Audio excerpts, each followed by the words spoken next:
ऐसे ही लाइट कटेगी क्या? क्लोनिंग वेक्टर इन प्लांट्स, तो आपका क्या है? एग्रोबैक्टीरियम, एग्रो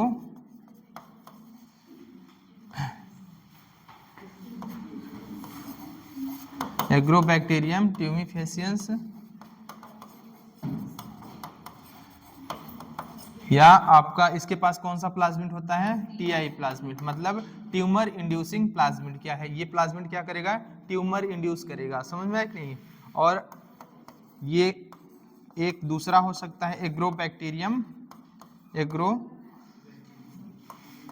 एग्रोबैक्टीरियम राइजोजीन्स,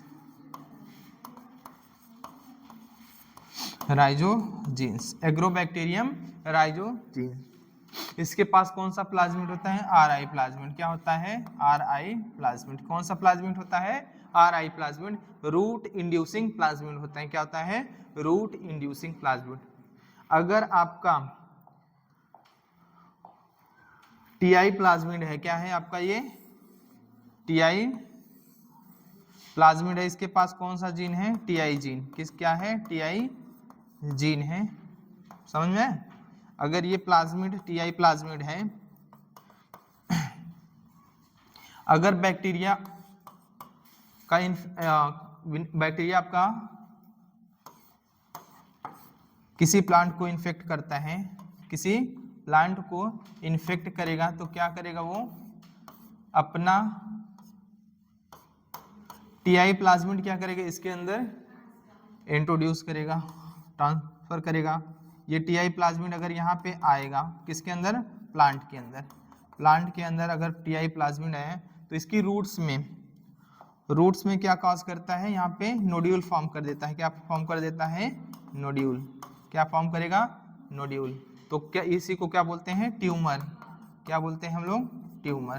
क्या कॉज करेगा? ट्यूमर कॉज करेगा। कौन सा है ये? एग्रोबैक्टीरियम ट्यूबिफिशियंस। अगर इसका अटैक होता है किस पे? प्लांट पे, अपना प्लाज्मिड क्या करेगा? इसके अंदर ट्रांसफर करेगा, और ये टीआई प्लाज्मिड क्या करता है? ट्यूमर कॉज करता है रूट्स में। इसको बोलते हैं हम लोग क्राउन गॉल डिजीज भी बोलते हैं। समझ में इस ट्यूमर को? ठीक। अब हम क्या करेंगे? सेम टेक्निक को हम लोग यूज करते हैं as a cloning vector in plants में।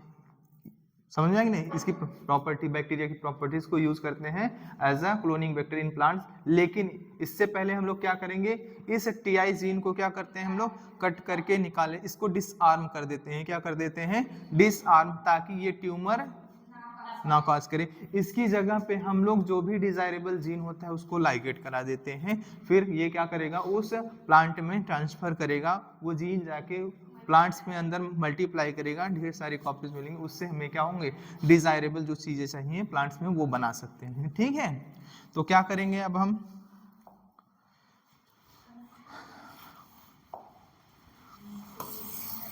इस टीआई प्लाज्मिड से हम लोग क्या करेंगे? टीआई प्लाज्मिड से टीआई जीन, ये जो हमारा टीआई जीन है उसको क्या करेंगे? ये टीआई जीन को क्या करेंगे? कट करेंगे। क्या करेंगे? कट करेंगे। तो आपका ये अब टीआई प्लाज्मिड क्या हो जाता है? डिसआर्म हो जाता है। क्या होता है? डिसआर्म। ये क्या है आपका? Disarm, disarm TI plasmid. क्या है? TI plasmid. अब क्या करेंगे? इसकी जगह पे हम लोग क्या करते हैं? डिजायरेबल, कोई हमारा जो डिजायरेबल जीन है, क्या है? डिजायरेबल जीन, उसका हम लोग क्या करेंगे? लाइगेशन करा के एक नया कॉम्बिनेशन बनाते हैं प्लाज्मिड का, फिर उसके बाद यूज करते हैं इसको as a cloning vector in plants. ठीक है, इसको करें लिख। ये किस में है? प्लांट्स में।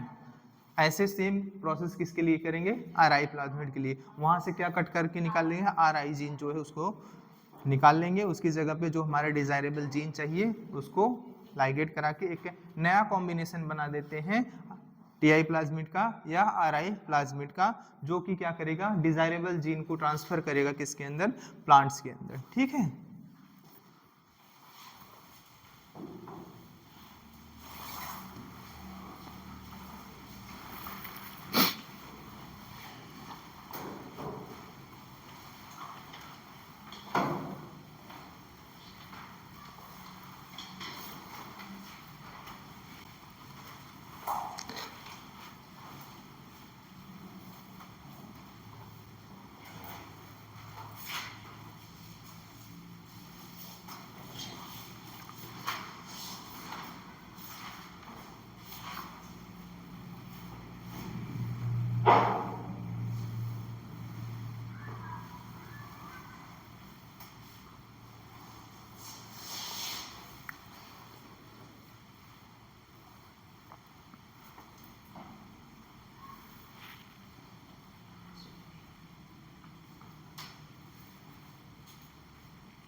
हुआ?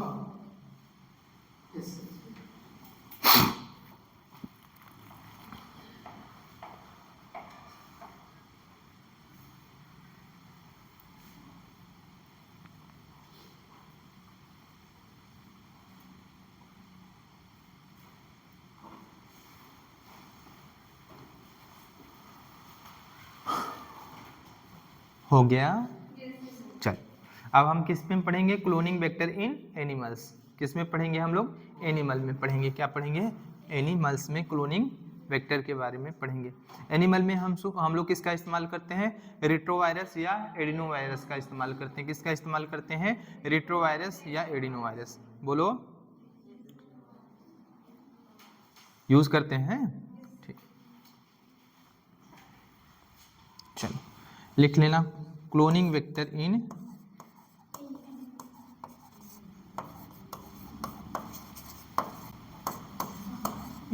एनिमल।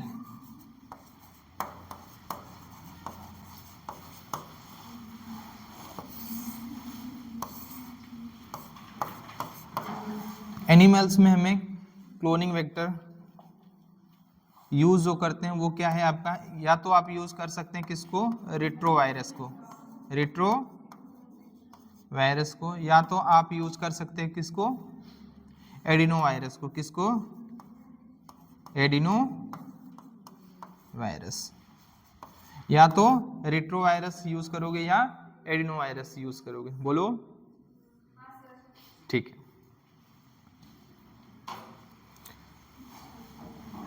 मान लो ये आपका क्या है? रेट्रोवायरस है। क्या है? रेट्रोवायरस। इसका जेनेटिक मटेरियल आरएनए होगा या डीएनए? आरएनए होता है।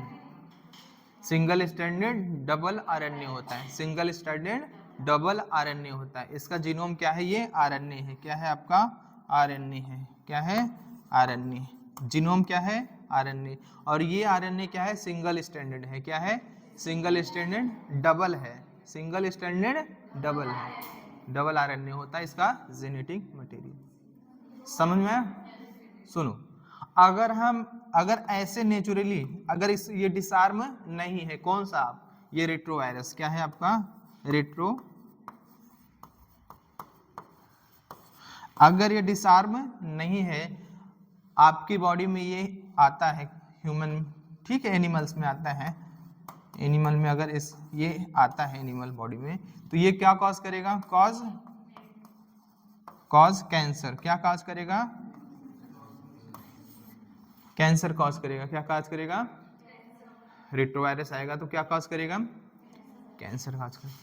अब इसको हम लोग यूज करेंगे अगर cloning vector, as a cloning vector use करेंगे। क्या करेंगे? इसको यूज करेंगे एज अ क्लोनिंग वेक्टर। तो पहले इसको क्या करना पड़ेगा? डिसआर्म करना पड़ेगा। क्या करना पड़ेगा? डिसआर्म। जो जीन है जो रिस्पॉन्सिबल है फॉर कॉजिंग कैंसर, उसको क्या करेंगे? हम कट करके निकाल देंगे। फिर क्या करेंगे? सुटेबल या डिजायरेबल जीन को लाइगेट कराएंगे। उसके बाद हम लोग यूज करेंगे as a cloning vector in animals. समझ में आए? तो use as a cloning vector क्या करेंगे? पहले इसको डिसआर्म करेंगे। अब क्या करेंगे हम लोग? इसको हम लोग क्या करेंगे?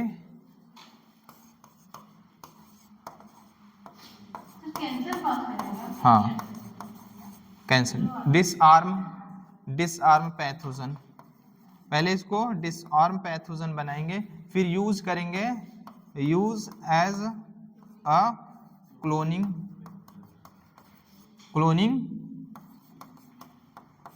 वेक्टर। फिर उसको यूज करेंगे एज अ क्लोनिंग वेक्टर। जो भी आपका डिजायरेबल जीन है उसको क्या करेंगे हम लोग? लाइगेट करेंगे। ये क्या करता है? इसके पास रिवर्स ट्रांसक्रिप्टेज एक्टिविटीज होती है। क्या होता है? आरएनए पॉलीमरेज होता है। ये क्या होता है? आरएनए से डीएनए बनाएगा। Reverse transcriptase activities. ये क्या करेगा? अपने आरएनए से पहले कॉम्प्लीमेंट्री डीएनए बनाएगा। क्या बनाता है? कॉम्प्लीमेंट्री डीएनए बनाता है। समझ आएगी नहीं? जैसे आप सुने CA डीएनए पढ़े हो, एडेनोसिन डी अमीनेज के लिए, हाँ, उसमें यूज करते हैं हम लोग as a retrovirus cloning vector की तरह। ठीक है, पहले इसको क्या करेंगे हम लोग? डिसआर्म करेंगे। इसके पास होता है रिवर्स ट्रांसक्रिप्टेज एक्टिविटीज।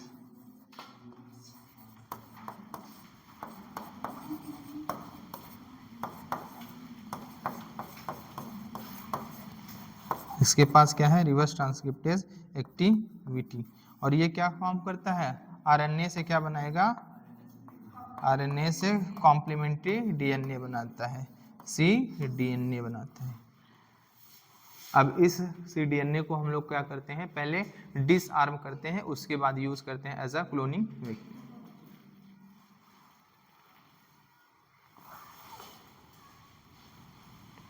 ये किस में हो गया है, एनिमल्स और प्लांट में हम लोग जो क्लोनिंग वेक्टर यूज करते हैं वो।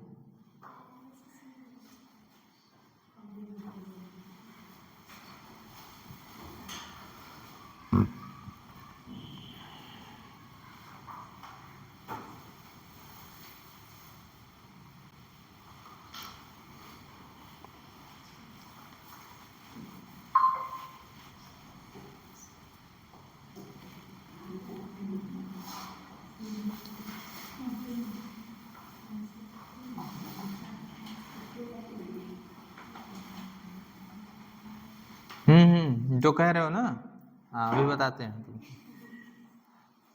समझ रहे हैं तुम्हारी भावनाओं को।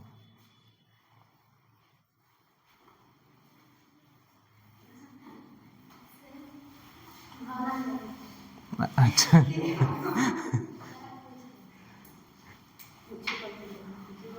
ठीक है, ये एनिमल्स एंड प्लांट्स में हमने क्या यूज कर लिया है, क्लोनिंग वेक्टर। एनिमल में क्या होगा, रेट्रोवायरस या एडनोवायरस का इस्तेमाल करते हैं। पहले उसको यूज करेंगे एज अ क्लोनिंग वेक्टर, अगर तो उसको डिसआर्म करेंगे, उसके बाद ही इसको हम लोग as a cloning vector use करते हैं। अगर हमें प्लांट्स में यूज करना है तो हम लोग एग्रोबैक्टीरियम ट्यूमेफिशियंस या एग्रोबैक्टीरियम राइजोजेंस को यूज करेंगे, लेकिन उससे पहले इसको पहले डिसआर्म करना पड़ेगा। समझ में आया कि नहीं, फिर उसके बाद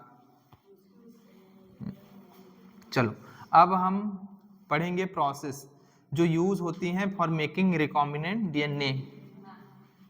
समझ में आया कि नहीं, तो पहले प्रोसेस में क्या है, सबसे पहले हम लोग क्या करेंगे, आइसोलेशन ऑफ डीएनए। डीएनए को क्या करेंगे, आइसोलेट करेंगे। सेकंड क्या करेंगे, कट करेंगे। हमें क्या होता है, ये डीएनए क्या होता है, कम कंटेंट में मिला रहता है, तो फिर क्या करते हैं, इसके लिए हम लोग पीसीआर कराते हैं। क्या कराते हैं, पीसीआर। क्या कराते हैं, पीसीआर। पीसीआर में हम लोग क्या करेंगे, डीएनए की मल्टीपल कॉपीज तैयार करते हैं, ढेर सारी कॉपीज बनाई जाती है। ठीक है, क्या बनाई जाती है, ढेर सारी कॉपीज तैयार की जाती है, किसकी, डीएनए की। इन विट्रो होता है, समझ में आया? हो गया? बोलो। चलो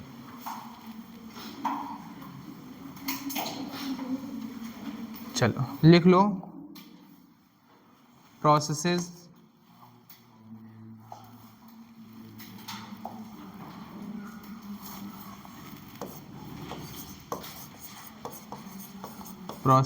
used for making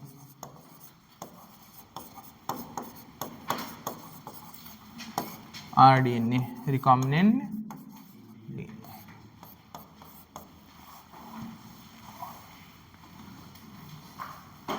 तो इसमें पहला क्या है,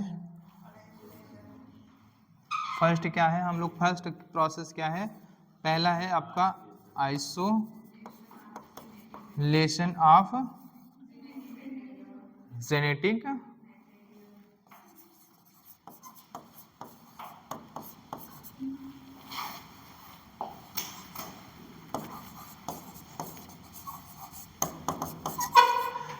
मटेरियल या isolation of desirable gene.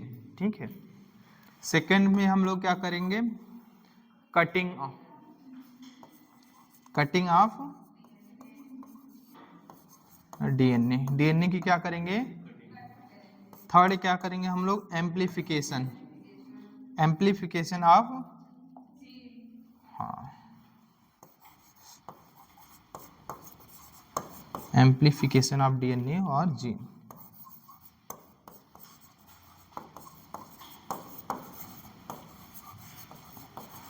Fourth क्या करेंगे हम लोग,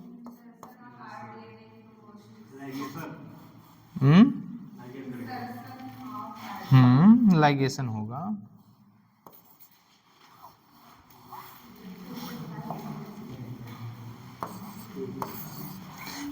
अब इसके बाद लाइगेशन होगा, देन क्या होगा, ट्रांसफर होगा। समझ में आया कि नहीं?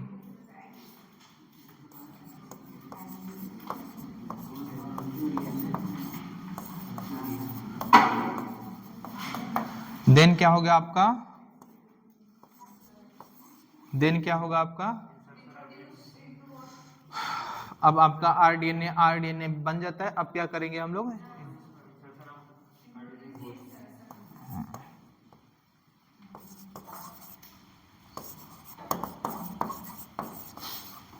Are into host. इतनी प्रोसेस है किसमें, रिकॉम्बिनेंट डीएनए टेक्नोलॉजी में, ठीक है उसमें। तो हमें एक एक करके पढ़ना है। क्या पढ़ना है फिर, isolation of genetic material. Genetic material का कैसे हम लोग क्या करेंगे, आइसोलेशन करेंगे, जेनेटिक मटेरियल का आइसोलेशन। तो पहला क्या यूज करोगे हम लोग, isolation of isolation of genetic material, isolation of genetic material, ठीक है।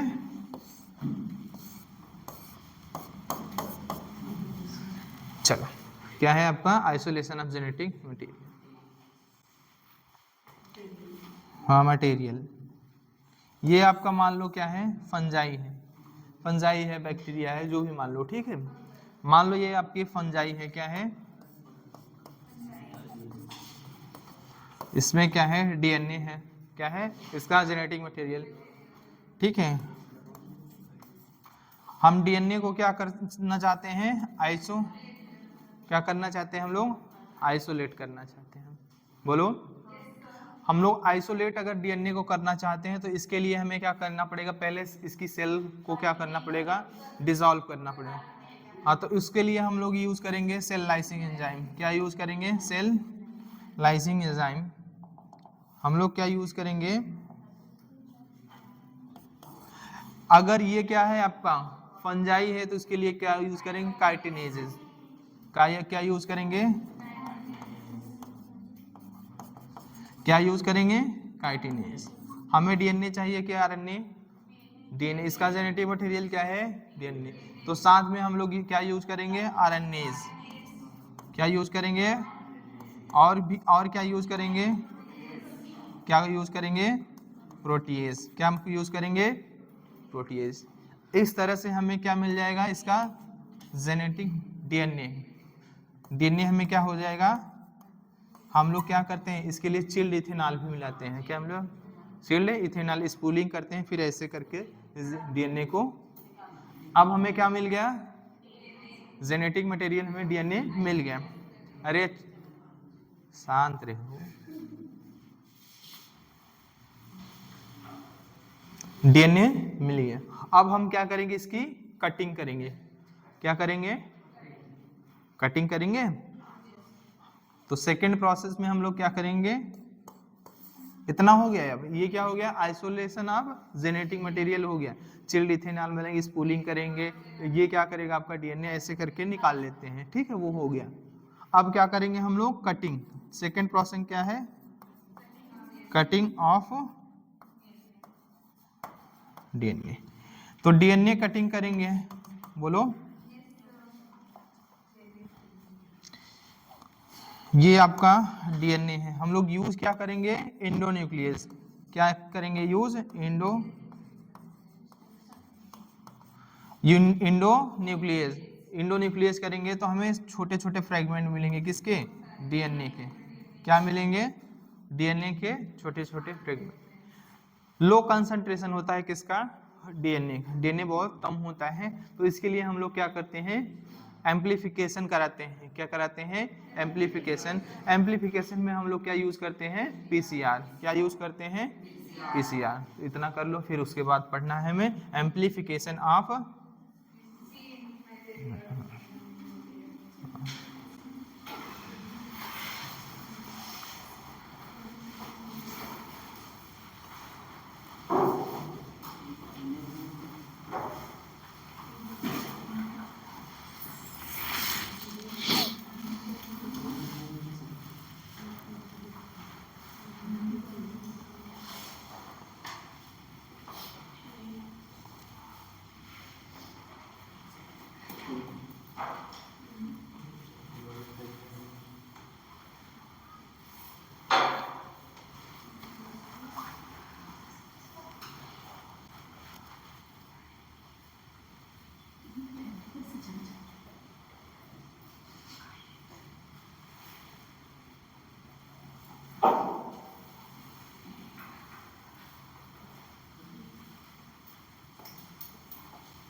डीएनए कंटेंट लो होता है, इसके लिए हम लोग क्या करेंगे, हम पीसीआर। थर्ड प्रोसेस जो यूज करेंगे हम लोग क्या करेंगे, बीसीआर नहीं, हाँ, एम्प्लीफिकेशन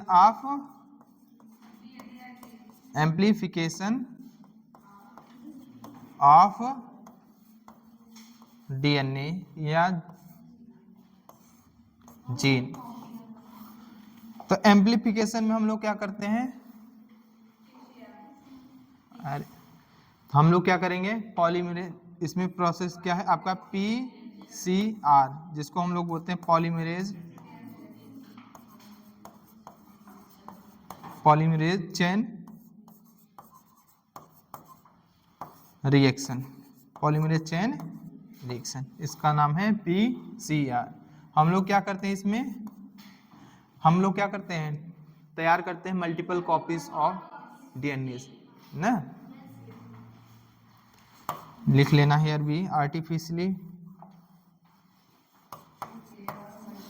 हियर वी आर्टिफिशियली ना जी,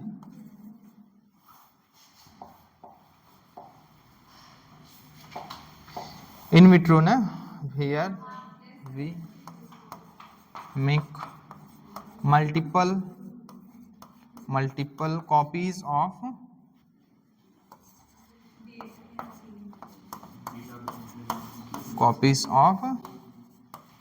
डीएनए, ठीक है, मल्टीपल कॉपीज ऑफ डीएनए। इसमें क्या होता है, तीन चीजें हैं, एक तो है डीनेचुरेशन, एक है एनलिंग, तीसरा है आपका एक्सटेंशन। मान लो ये हमारा क्या है, डीएनए, क्या है हमारा, ये डीएनए फ्रेगमेंट है, क्या है हमारा डीएनए फ्रेगमेंट 5' 3' 5', ठीक है, ये क्या है हमारा डीएनए फ्रेगमेंट है, क्या है हमारा डीएनए फ्रेगमेंट है। इसके हम लोग क्या चाहते हैं, मल्टीपल कॉपीज बनाना चाहते हैं, ढेर सारी कॉपी बनाना चाहते हैं। उसके लिए हम लोग कौन सा मेथड इस्तेमाल करते हैं, पीसीआर, पॉलीमरेज चेन रिएक्शन। क्या इस्तेमाल करते हैं हम लोग, polymerase chain reaction. Polymerase chain reaction में तीन स्टेप, सिंगल स्टेप में अलग अलग स्टेप होते हैं तीन। इसमें पहला स्टेप है डीनेचुरेशन, दूसरा है एनिलिंग, तीसरा है आपका एक्सटेंशन। तो हम कितने स्टेप्स हैं यहाँ पे, तीन। पहला स्टेप क्या है आपका, पहला ए जो है आपका डीनेचुरेशन, क्या है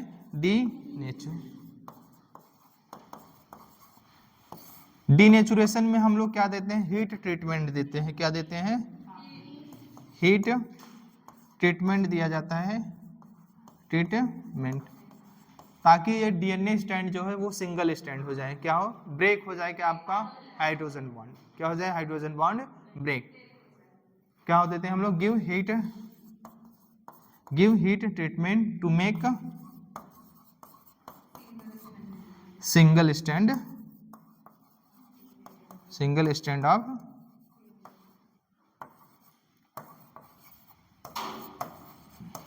DNA.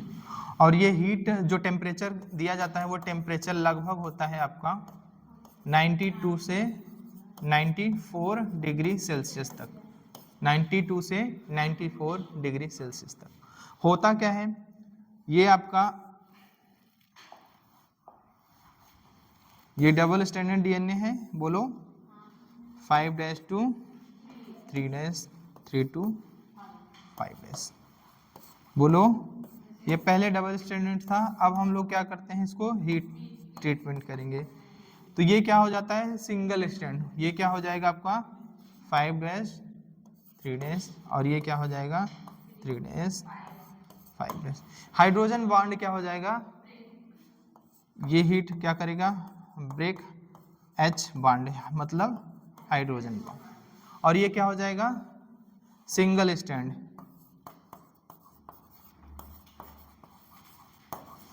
Stand of DNA.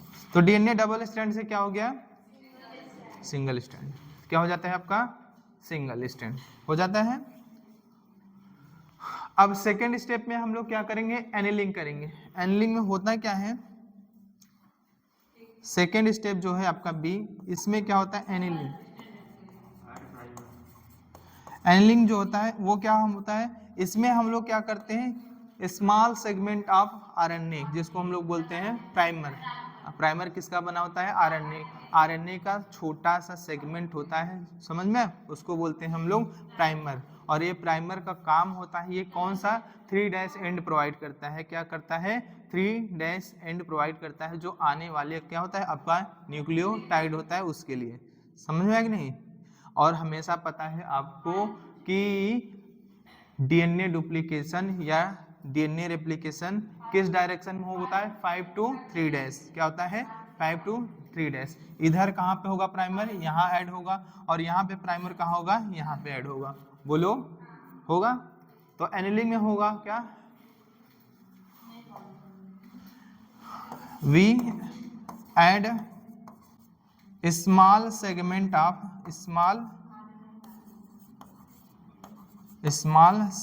Of RNA, जिसको हम लोग क्या बोलते हैं, प्राइमर बोलते हैं, क्या बोलते हैं, प्राइमर, क्या बोलते हैं, primer, at 3' end of both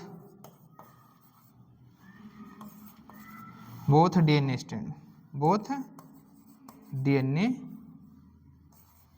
strand,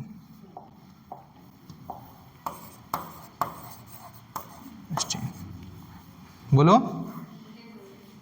और एनिलिंग में जो टेम्परेचर होता है वो लगभग 54 डिग्री सेल्सियस होता है, कितना होता है, 54 डिग्री सेल्सियस के आसपास, कितना होता है, अप्रॉक्सीमेट 54 डिग्री सेल्सियस टेम्परेचर होता है, किसमें, एनिलिंग।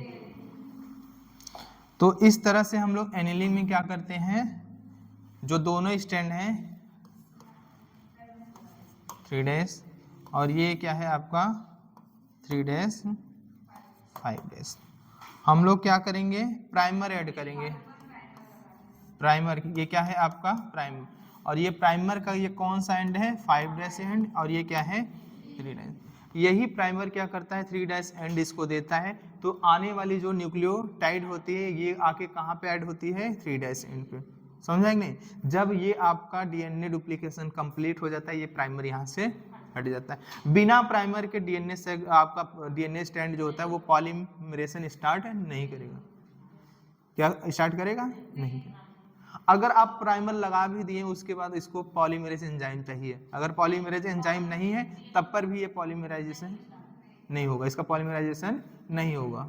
तो प्राइमर चाहिए, दूसरा क्या चाहिए, और ये प्राइमर क्या है, स्मॉल सेगमेंट है किसका, आरएनए का, किसका है, आरएनए का, ठीक है। अब ये बताओ यहाँ पे लगा तो इस स्टैंड में कहाँ पे लगेगा, यहाँ पे लगेगा, समझ में आया कि नहीं, हाँ। तो यहाँ पे इस तरह से क्या हो जाती है, एनिलिंग हो जाती है, क्या हो जाती है, एनिलिंग। सेकेंड स्टेप में इतना होता है, क्या होता है, सेकेंड स्टेप में इतना होगा। थर्ड स्टेप में क्या होगा, एक्सटेंशन होगा।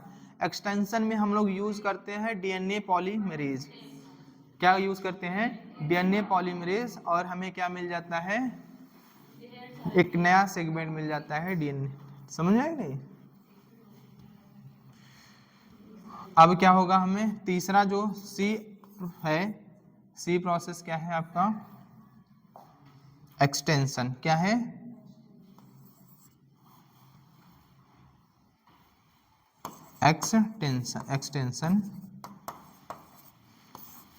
एक्सटेंशन में हम लोग यूज क्या करेंगे, यूज डीएनए पॉलीमरेज, और यहाँ पे जो टेम्परेचर होता है लगभग 74 के आसपास होता है, लगभग 74 डिग्री सेल्सियस के आसपास टेम्परेचर होता है, किसमें, एक्सटेंशन। तो यूज करते हैं हम लोग डीएनए पॉलीमरेज, और जो यहाँ डीएनए पॉलीमरेज यूज होता है वो नॉर्मल डीएनए पॉलीमरेज नहीं होता, वो होता है टैग पॉलीमरेज। यहाँ पे जो डीएनए पॉलीमरेज यूज होता है वो क्या होता है, टैग पॉलीमरेज। अगर पूछे पीसीआर में टैग पॉलीमरेज, और अगर पूछे ये टैग पॉलीमरेज कहाँ से एक्सट्रैक्ट होता है, तो आपका एक बैक्टीरिया है थर्मस एक्वेटिकस, एक्सट्रैक्टेड फ्रॉम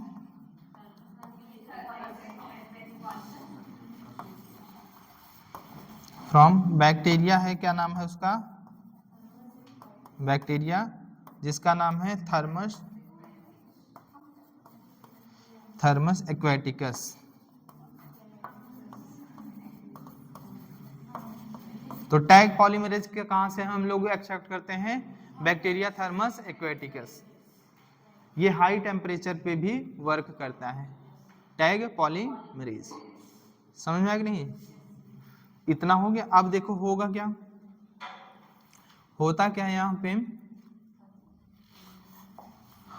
ये इस तरह से आपका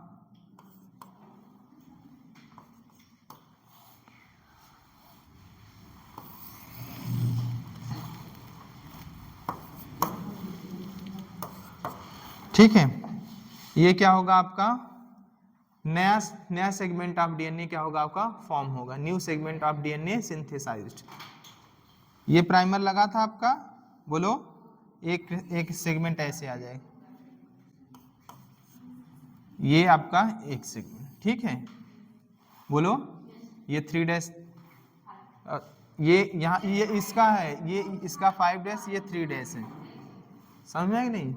यहाँ पे क्या हो जाएगा आपका 3 और ये क्या है 5 ये यहाँ पे क्या हो जाएगा 3 इस तरह से आपका नया सेगमेंट ऑफ डीएनए फॉर्म होता है। बाद में ये प्राइमर जो होता है वो रिमूव हो जाता है आफ्टर कंप्लीटिंग डुप्लीकेशन। ये क्या होगा रिमूव हो जाए। बोलो इस तरह से आपका कई कॉपीज हम बना लेते हैं किसकी, डीएनए फ्रेगमेंट की, डीएनए फ्रेगमेंट की ढेर सारी मल्टीपल, ये समझ में? हाँ समझ में, इतने सारे कॉपीज तैयार कर लेते हैं। ठीक, चलो लिख लो। लिख चुके हो कि नहीं? बोलो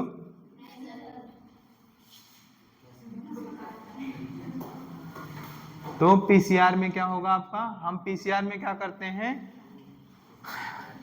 डीएनए की multiple copies, millions of copies तैयार करते हैं। इसमें कौन 3 प्रोसेस हैं, एक डीनेचुरेशन, एक क्या है एनलिंग है, और थर्ड क्या है एक्सटेंशन। डीनेचुरेशन में हम लोग क्या करेंगे, जो डबल स्ट्रैंडेड डीएनए को है उसको हम लोग क्या करने, हीट ट्रीटमेंट देते हैं जिससे single strand hydrogen bond break हो जाता है, अब डीएनए सिंगल स्ट्रैंड हो जाता है। सेकेंड जो एनलिंग है, एनलिंग में हम लोग क्या करेंगे, ऐड करते हैं प्राइमर 3' एंड पे, डीएनए के 3' एंड पे प्राइमर एंड क्या करेंगे ऐड करेंगे। और आपका जो थर्ड स्टेप है एक्सटेंशन, एक्सटेंशन में क्या होगा, एक नई कॉपीज बन जाती है डीएनए की। समझ में आया कि नहीं? और यूज करते हैं कौन सा एंजाइम, डीएनए पॉलीमरेज, जिसको बोलते हैं हम लोग टैग पॉलीमरेज, और इसको एक्सट्रैक्ट करते हैं। एक बैक्टीरिया है जिसका नाम है थर्मस एक्वेटिकस। ठीक है,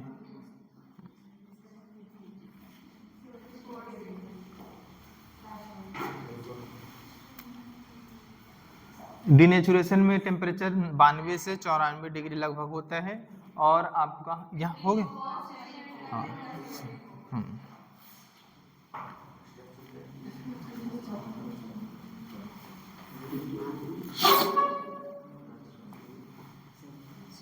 क्या बड़ा कर दें,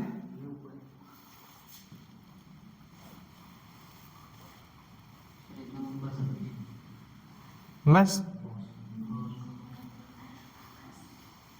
बोलो बताना। हाँ नीचे कर दे, बताइए बस। आज खाना मिलेगा कि नहीं? खा लिए? बना चाहिए सुबह ही? सही है।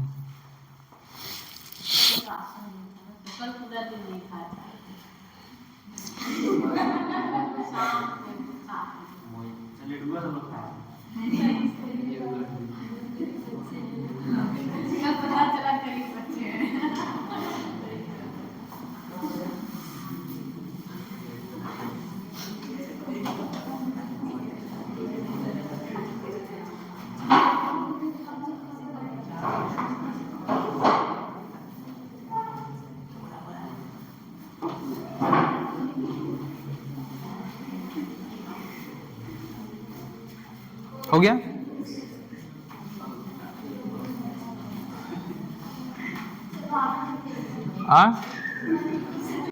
क्या हुआ भावना? ऊपर कर दें?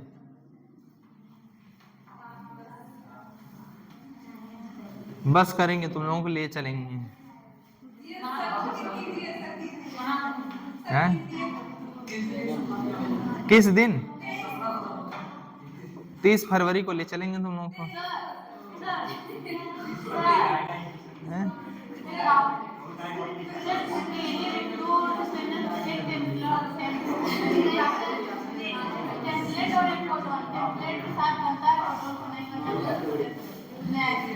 रुक जाओ यार, क्या कह रहे हो?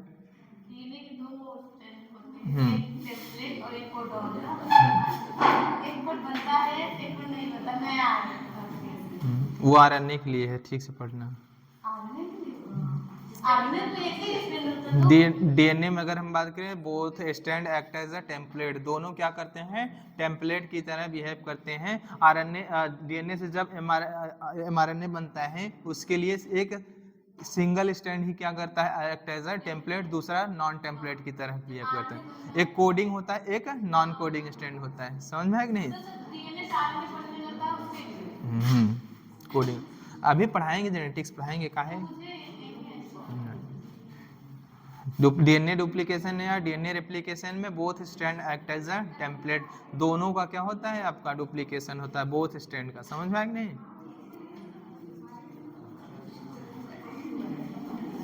ओए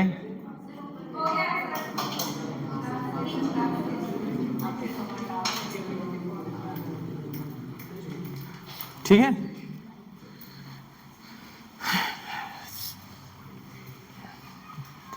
क्या हुआ सनी?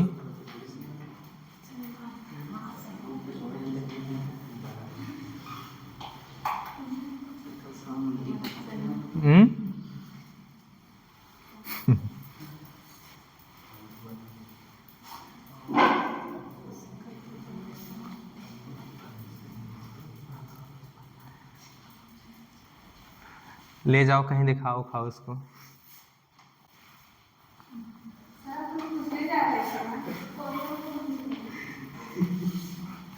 देखो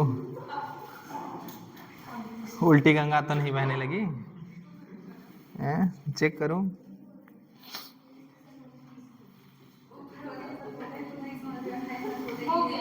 हो गया? चल, PCR का हम लोग देखो, PCR का हम लोग इस्तेमाल कर सकते हैं।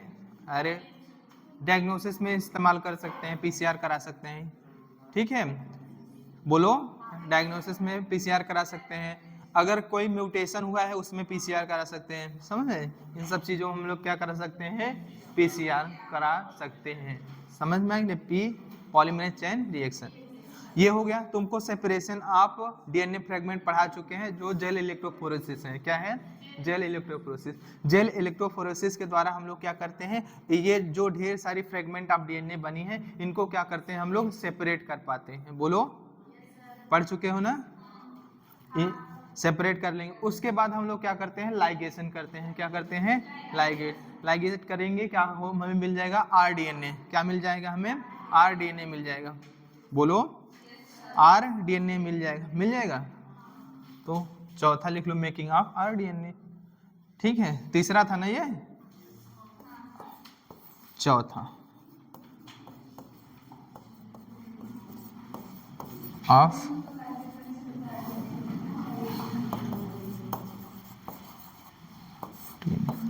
rDNA में हम लोग क्या करेंगे? हम यूज करेंगे एंजाइम। क्या करेंगे? लाइगेज। यूज एंजाइम लाइगेज, और हमें क्या मिल जाएगा? rDNA। क्या मिल जाएगा? rDNA, recombinant DNA। rDNA मिल जाएगा। अब इस rDNA को हम लोग क्या करेंगे? ट्रांसफर करेंगे। तो इसी को हम लोग बोलते हैं जीन ट्रांसफर। पांचवा अब हम लोग यूज क्या करेंगे? Gene transfer. Gene transfer. क्या यूज करते हैं हम लोग? Gene transfer. बोलो, जीन ट्रांसफर। जीन पगड़ी बाबा, जीन ट्रांसफर में कुछ क्या होते हैं डायरेक्ट मेथड होते हैं, कुछ क्या होते हैं इनडायरेक्ट मेथड होते हैं।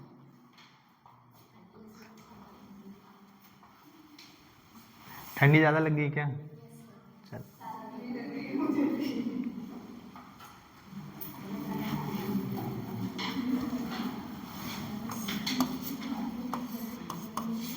इसमें कुछ होगा आपका डायरेक्ट मेथड। क्या होगा? Direct method. और कुछ होता है क्या? In direct method. कुछ नाम सुने हो?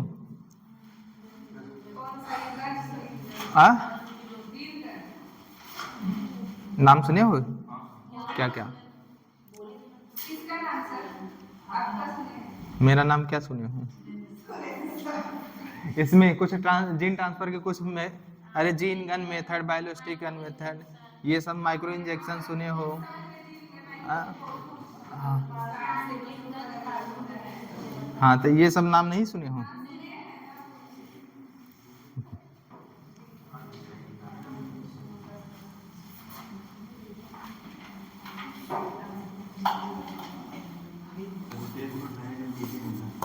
क्या कह रहे हैं? क्या कह रहे हैं?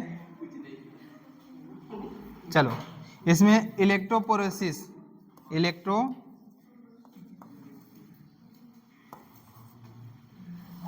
इलेक्ट्रोपोरेशन में हम लोग क्या करते हैं? यूज करते हैं बाईवैलेंट आयन। यूज करेंगे हम लोग, यूज बाईवैलेंट आयंस।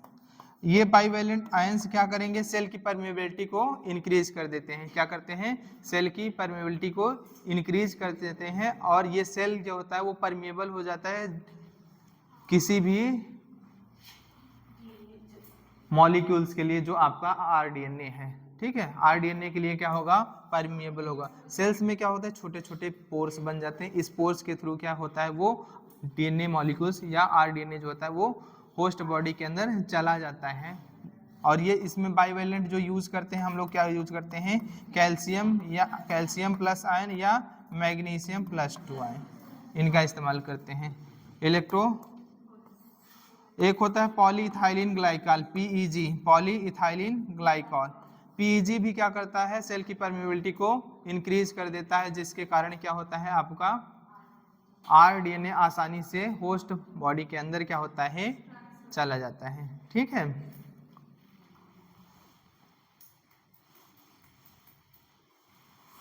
ठीक।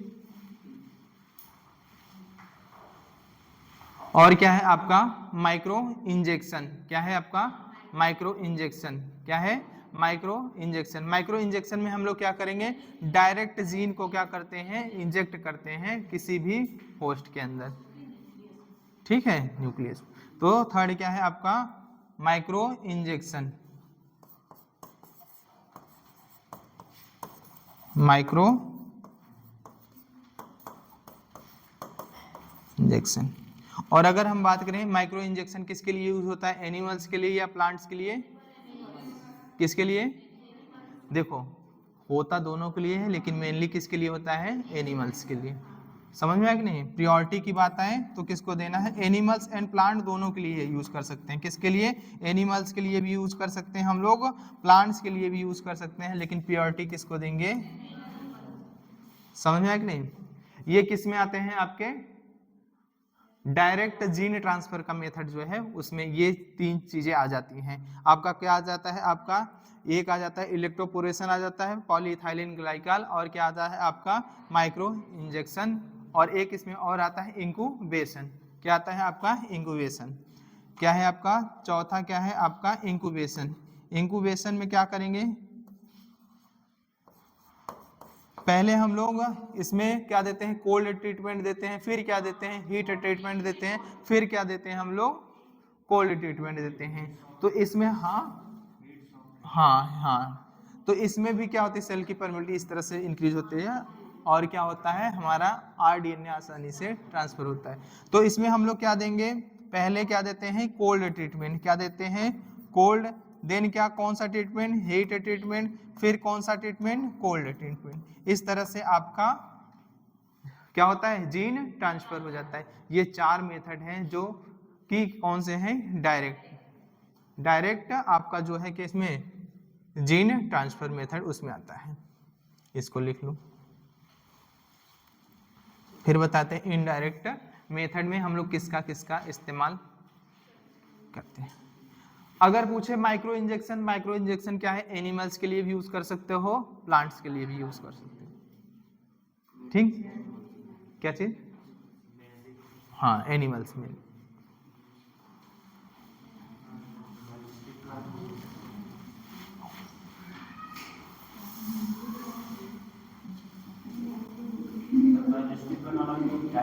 हाँ, डायरेक्ट में वो भी आएगा।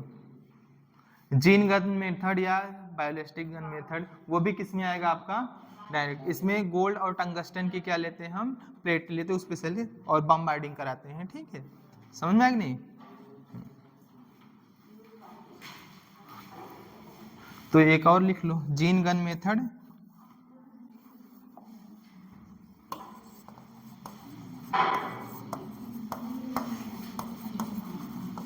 जीन गन मेथड या बायोलिस्टिक गन मेथड एक ही बात होता है। इसमें क्या होता है, हम लोग प्लेट, गोल्ड और टंगस्टन का प्लेट लेते हैं। डब्लू मतलब टंगस्टन, एयू गोल्ड, डब्ल्यू से मतलब टंगस्टन। गोल्ड और टंगस्टन की ये किस में आती है, ये डायरेक्ट में आती है, ये डायरेक्ट मेथड में आ जाएगा आपका।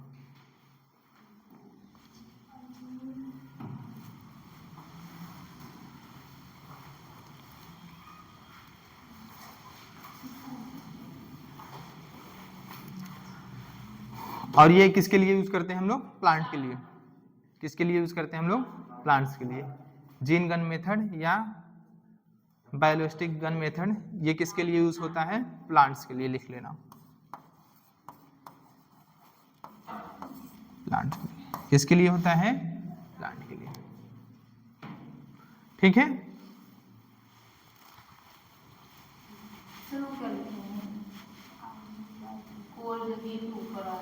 ये कोल्ड ट्रीटमेंट का इंक्यूबेशन, INCUBATION, इंक्यूबेशन। पहले क्या देंगे हम लोग, cold treatment, then heat treatment, then क्या हम देंगे, कोल्ड ट्रीटमेंट।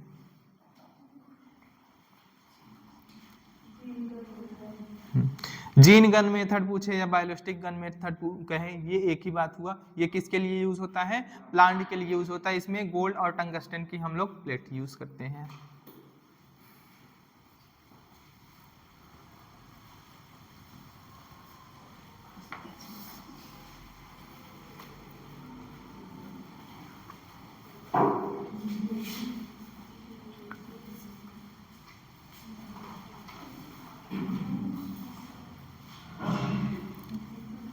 इनडायरेक्ट में 2 मेथड आते हैं, एक हम पढ़ा चुके हैं जो एनिमल्स में हमने क्या यूज किया था, एग्रोबैक्टीरियम ट्यूमिफेसियंस, और प्लांट में हमने पढ़ाया था एग्रोबैक्टीरियम ट्यूमिफेसियंस। एनिमल में हमने क्या किया था, रेट्रोवायरस।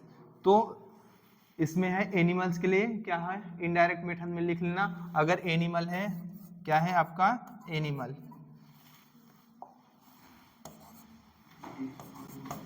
एनिमल है तो हम लोग क्या यूज करते हैं, हम लोग रेट्रोवायरस।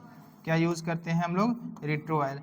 जीन ट्रांसफर के लिए किसका इस्तेमाल करते हैं हम लोग, रेट्रोवायरस का इस्तेमाल करते हैं। और अगर क्या है, प्लांट है, क्या है आपका, प्लांट है, तो प्लांट के लिए हम लोग क्या यूज करते हैं, एग्रोबैक्टीरियम।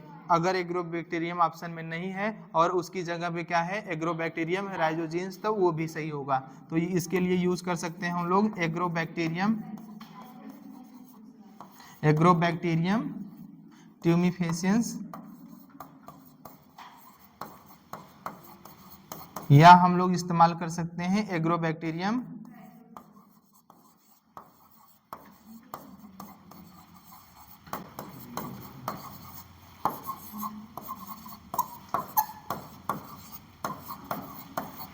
राइजोजेन। ये आपका डायरेक्ट और इनडायरेक्ट मेथड में है। डायरेक्ट में क्या है आपका इलेक्ट्रोपोरेशन है, और क्या पॉलीइथाइलिन ग्लाइकॉल यूज कर सकते हैं, माइक्रो इंजेक्शन यूज कर सकते हैं, इंक्यूबेशन या जीन गन या बायोलॉजिस्टिक या पार्टिकल गन मेथड इस्तेमाल कर सकते हैं। किसके लिए होता है? प्लांट के लिए। माइक्रो इंजेक्शन की अगर हम बात करें, एनिमल्स और प्लांट दोनों के लिए होता है। अगर प्रायोरिटी की बात है, किसको देंगे हम लोग? एनिमल्स को प्रायोरिटी देते हैं। किसको? एनिमल्स को। ठीक है। और अगर हम पूछें डायरेक्ट में, तो इनडायरेक्ट में एनिमल है तो उसमें क्या यूज करेंगे? रेट्रोवायरस यूज करेंगे। अगर प्लांट है तो एग्रोबैक्टीरियम ट्यूमिफेसियंस, या हम लोग ये अगर नहीं दिया है एग्रोबैक्टीरियम ट्यूमिफेसियंस, अगर एग्रोबैक्टीरियम राइजोजिनस है तो उसका भी इस्तेमाल कर सकते हैं। ठीक है। इसमें क्या करेंगे हम लोग? पहले क्या करते हैं, इसको डिसआर्म बनाते हैं। डिसआर्म बनाने के बाद जो हमारा डिजायरेबल जीन होता है उसको लाइगेट कराते हैं, फिर किसमें भेजेंगे? एग्रोबैक्टीरियम। फिर ये एग्रोबैक्टीरियम अटैक करता है उस होस्ट पे, तब ये इनडायरेक्ट, डायरेक्टली नहीं भेज रहे हैं हम लोग, कह रहे हैं इनडायरेक्ट। पहले इसमें, फिर इसके बाद इससे दूसरे में ट्रांसफर हो रहा है, इसलिए क्या हो जाता है आपका? इनडायरेक्ट। और इसमें हम लोग क्या करते हैं? डायरेक्ट आपका आरडीएनए बना, आरडीएनए को हम लोग डायरेक्ट क्या करते हैं? होस्ट में ट्रांसफर करते हैं। इसमें मीडिएटर आ जाता है, कौन सा? एग्रोबैक्टीरियम या रेट्रोवायरस। एनिमल्स में रेट्रोवायरस और प्लांट में एग्रोबैक्टीरियम। ठीक है। इतना आपका कंप्लीट हुआ। एनसीईआरटी से देख लेते हैं एक बार। ठीक है। ब्रेक दे दें कि एनसीईआरटी अभी पढ़ा दें?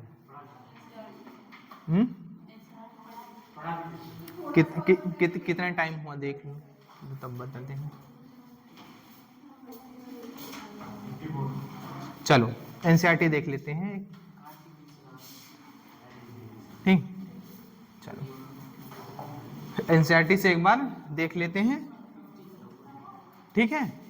हाँ, आओ।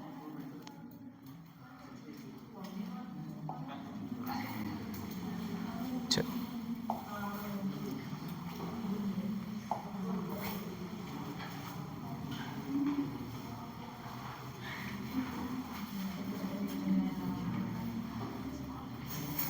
चलो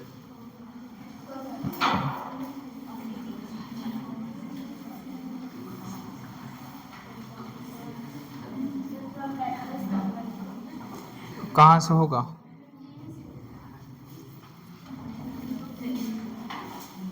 कहाँ से ब्राइटनेस कम होगा जी?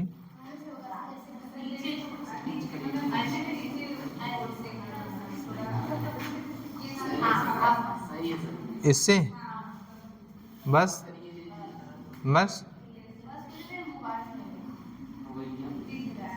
ठीक है। चलो यहाँ तक हो गया था आपका, इधर हुआ था ना? हाँ, चलो इधर। हाँ, ये जो सेपरेशन हम बता चुके थे पहले, इसलिए इसमें नहीं बताए। ठीक है। चलो क्लोनिंग वेक्टर के बारे में पढ़ना है। ठीक, चलो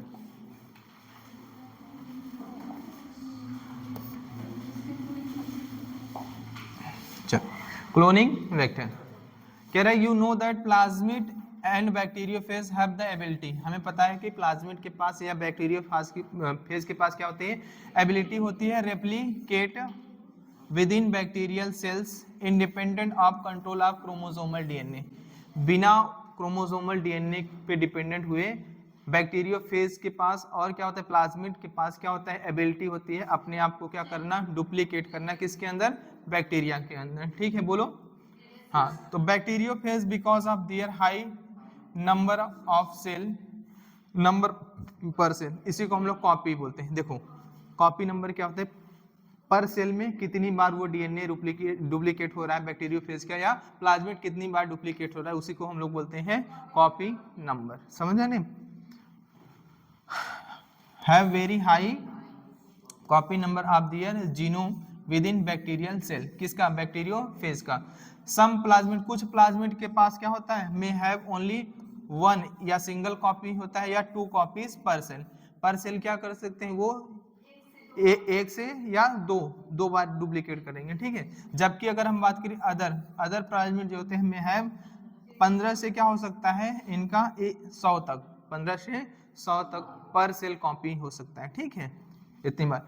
there numbers can go even higher, और भी इनके नंबर क्या होता है, और भी ज्यादा हो सकता है, और भी ज्यादा हो सकता है। देखो पर सेल ये जो प्लाज्मिड है वो कितनी बार डुप्लीकेट हो सकता है, 15 से 100 बार डुप्लीकेट, या इससे और ज्यादा। कुछ प्लाज्मिड के पास एक या तो सिंगल कॉपी बनाएगा या तो 1 से 2, ठीक है।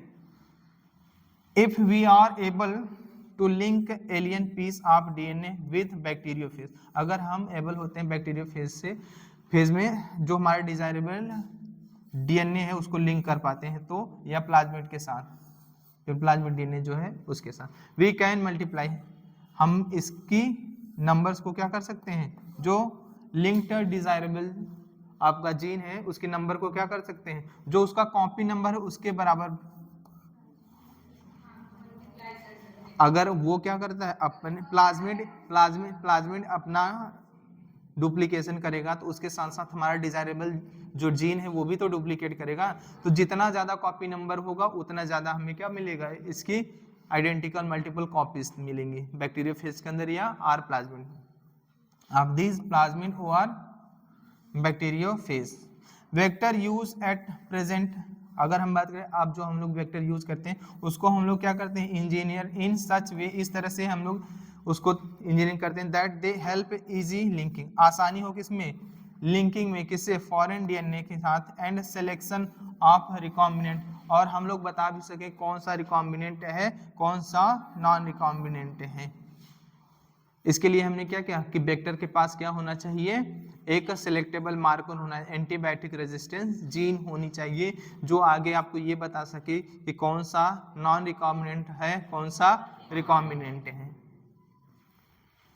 कह रहे the followings are the features are required facilitate cloning into a vector, किसी वेक्टर में क्लोनिंग कराना है तो उस वेक्टर में निम्नलिखित फीचर्स होने चाहिए। पहला क्या है, उसके पास क्या होना चाहिए, ओआरआई पॉइंट, पढ़ा चुके हैं कि उस क्या होना चाहिए, ओआरआई पॉइंट। ओआरआई पॉइंट का मतलब क्या हुआ, ऐसा डीएनए सीक्वेंस जहां से क्या होता है, डीएनए का डुप्लीकेशन या रेप्लिकेशन स्टार्ट होता है। दिस इज अ सीक्वेंस, एक ऐसा सीक्वेंस होता है फ्रॉम वेयर, जहां से क्या होता है, replication start any piece of DNA, अगर कोई पीस ऑफ डीएनए जब लिंक्ड होता है इस सीक्वेंस पर, इसीलिए क्या होना चाहिए, वेक्टर के पास ओआरआई पॉइंट होना चाहिए। इसी ओआरआई पॉइंट पे जो डिजायरेबल जीन है उसको हम लोग क्या करते हैं, लिंक्ड करते हैं, ताकि जब भी डुप्लीकेशन स्टार्ट हो प्लाज्मिड का, उसी के साथ में हमारे डिजायरेबल जीन का भी डुप्लीकेशन हो जाए, ठीक है।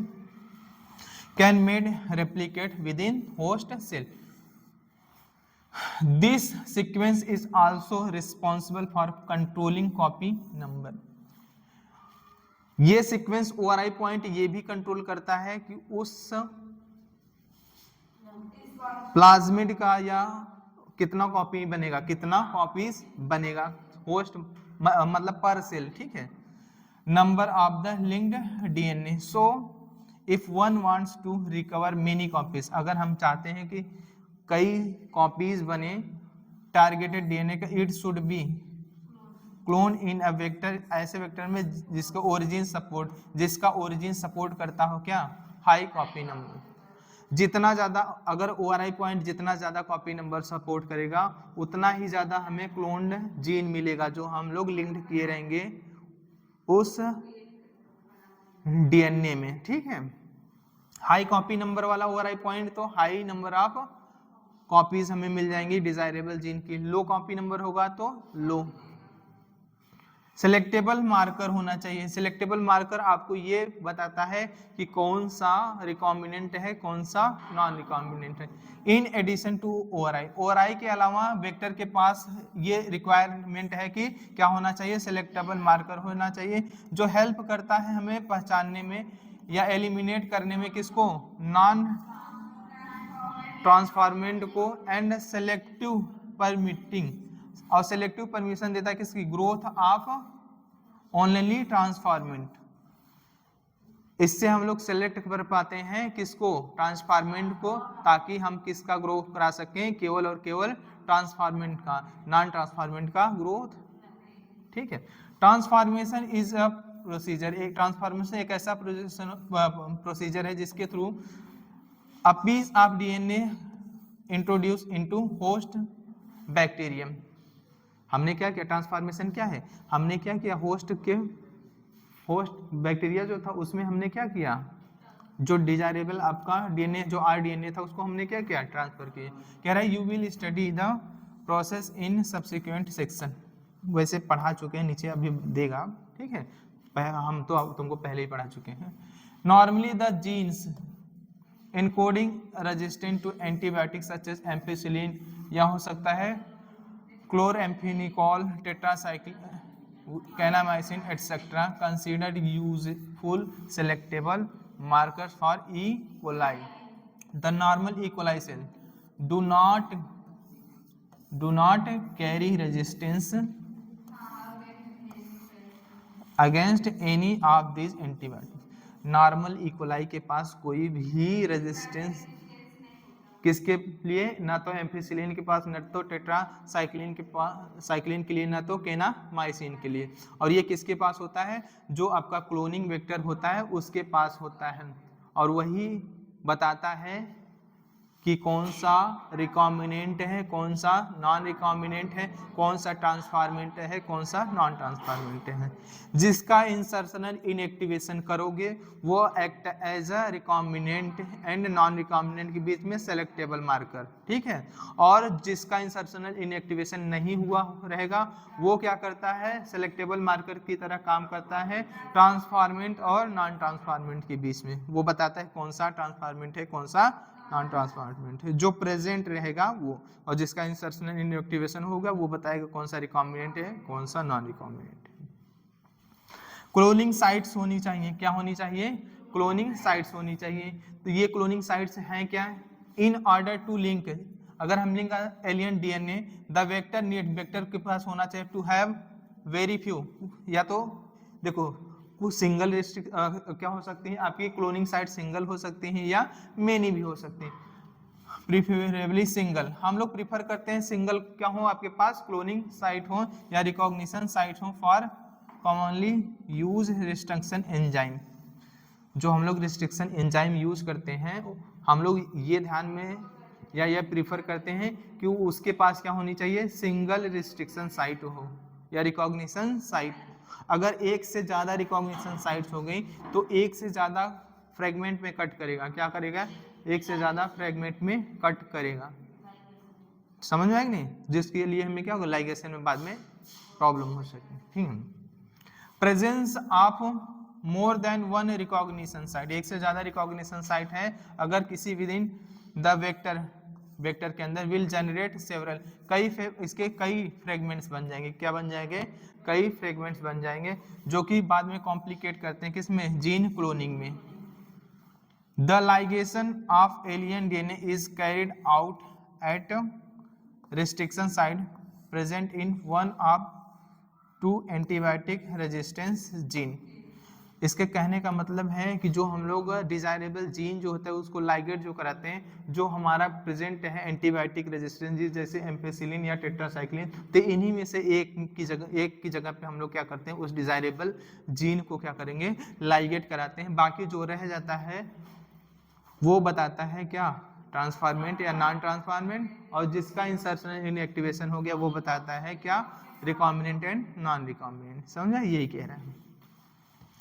For example you can ligate, अगर हम लाइगेट करते हैं फॉरेन डीएनए को at the BAM-H1, BAM first. देखो इसमें से पढ़ के समझ में नहीं आता कि कौन सा सिलेक्टेबल मार्कर किसके लिए है ना, लेकिन तुमको अच्छे से समझा चुके हैं पहले ही। अगर तुम लोग BAM-H1 रिस्ट्रिक्शन एंजाइम यूज करोगे, समझ में आया कि नहीं, BAM-H1 साइट ऑफ टेट्रासाइक्लिन, तो वो किसका इंसर्शन इनएक्टिवेशन करेगा, टेट्रासाइक्लिन रेजिस्टेंस जीन का। किसका कराएगा, टेट्रासाइक्लिन रेजिस्टेंस जीन का। ये आपका BAM-H1 अगर यूज करते हो तो इंसर्शनल इनएक्टिवेशन किसका होगा, टेट्रासाइक्लिन रेजिस्टेंस जीन का, टेट्रासाइक्लिन रेजिस्टेंस जीन इन जो आपका वेक्टर दिया है PBR322। द रिकॉम्बिनेंट प्लाज्मिड, अब जो रिकॉम्बिनेंट प्लाज्मिड होगा वो लॉस करेगा, विल लूज, क्या करेगा, लूज टेट्रासाइक्लिन रेजिस्टेंस। अब उसके पास टेट्रासाइक्लिन रेजिस्टेंस नहीं रहेगा, क्यों, क्योंकि इंसर्शनल इनएक्टिवेशन हुआ किसका, अब तो तुमने डिजायरेबल जीन को लाइगेट किया कहाँ पे, टेट्रासाइक्लिन रेजिस्टेंस पे किया, हाँ तो होगा क्या, due to insertion of foreign DNA, foreign DNA का इंसर्शन हुआ, इसीलिए टेट्रासाइक्लिन क्या हुआ आपका inactive. Can still be selected, हम इसको सिलेक्ट कर सकते हैं out from non recombinant ones by plating. अब हम इसकी क्या कराएंगे, प्लेटिंग कराएंगे, transformant on tetracycline containing medium. ठीक है, टेट्रासाइक्लिन का क्या हुआ, हमने इंसर्शन इनएक्टिवेशन, तो हम लोग इसकी प्लेटिंग अगर कराएंगे रिकॉम्बिनेंट और नॉन रिकॉम्बिनेंट के लिए, तो कौन बताएगा, जिसका इंसर्शन इनएक्टिवेशन हुआ वो। तो मतलब टेट्रासाइक्लिन हमें बताएगा कि कौन सा रिकॉम्बिनेंट है, कौन सा नॉन रिकॉम्बिनेंट, क्योंकि नॉन रिकॉम्बिनेंट के पास दोनों टेट्रासाइक्लिन और एम्फिसिलिन रेजिस्टेंस जीन होंगे, तो प्लेटिंग कराओगे किसमें, एम्फिसिलिन में कराओगे तो दोनों के पास है, और अगर टेट्रासाइक्लिन में कराओगे तो रिकॉम्बिनेंट के पास नहीं है, नॉन रिकॉम्बिनेंट के पास है, तो रिकॉम्बिनेंट आपका ग्रो नहीं होगा, नॉन रिकॉम्बिनेंट आपका ग्रो होगा। तो हम लोगों ने सेलेक्ट कर लिया किसके बेसिस पे, टेट्रासाइक्लिन के बेसिस। नहीं समझ में आएगा, हाँ। द ट्रांसफॉर्मेंट ग्रोविंग ऑन, अब जो transformant growing on ampicillin containing medium are then, अब हम transfer on the medium containing tetracycline, दो बार प्लेटिंग कराते हैं। The recombinant will grow in ampi, recombinant जो होता है will grow in ampicillin containing medium but not grow containing tetracycline, tetracycline पे ग्रो नहीं हुआ।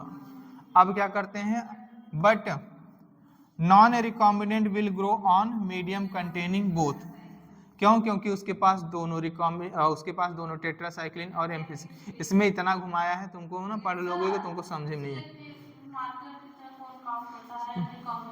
हाँ वही, सुन लो बता रहे हैं।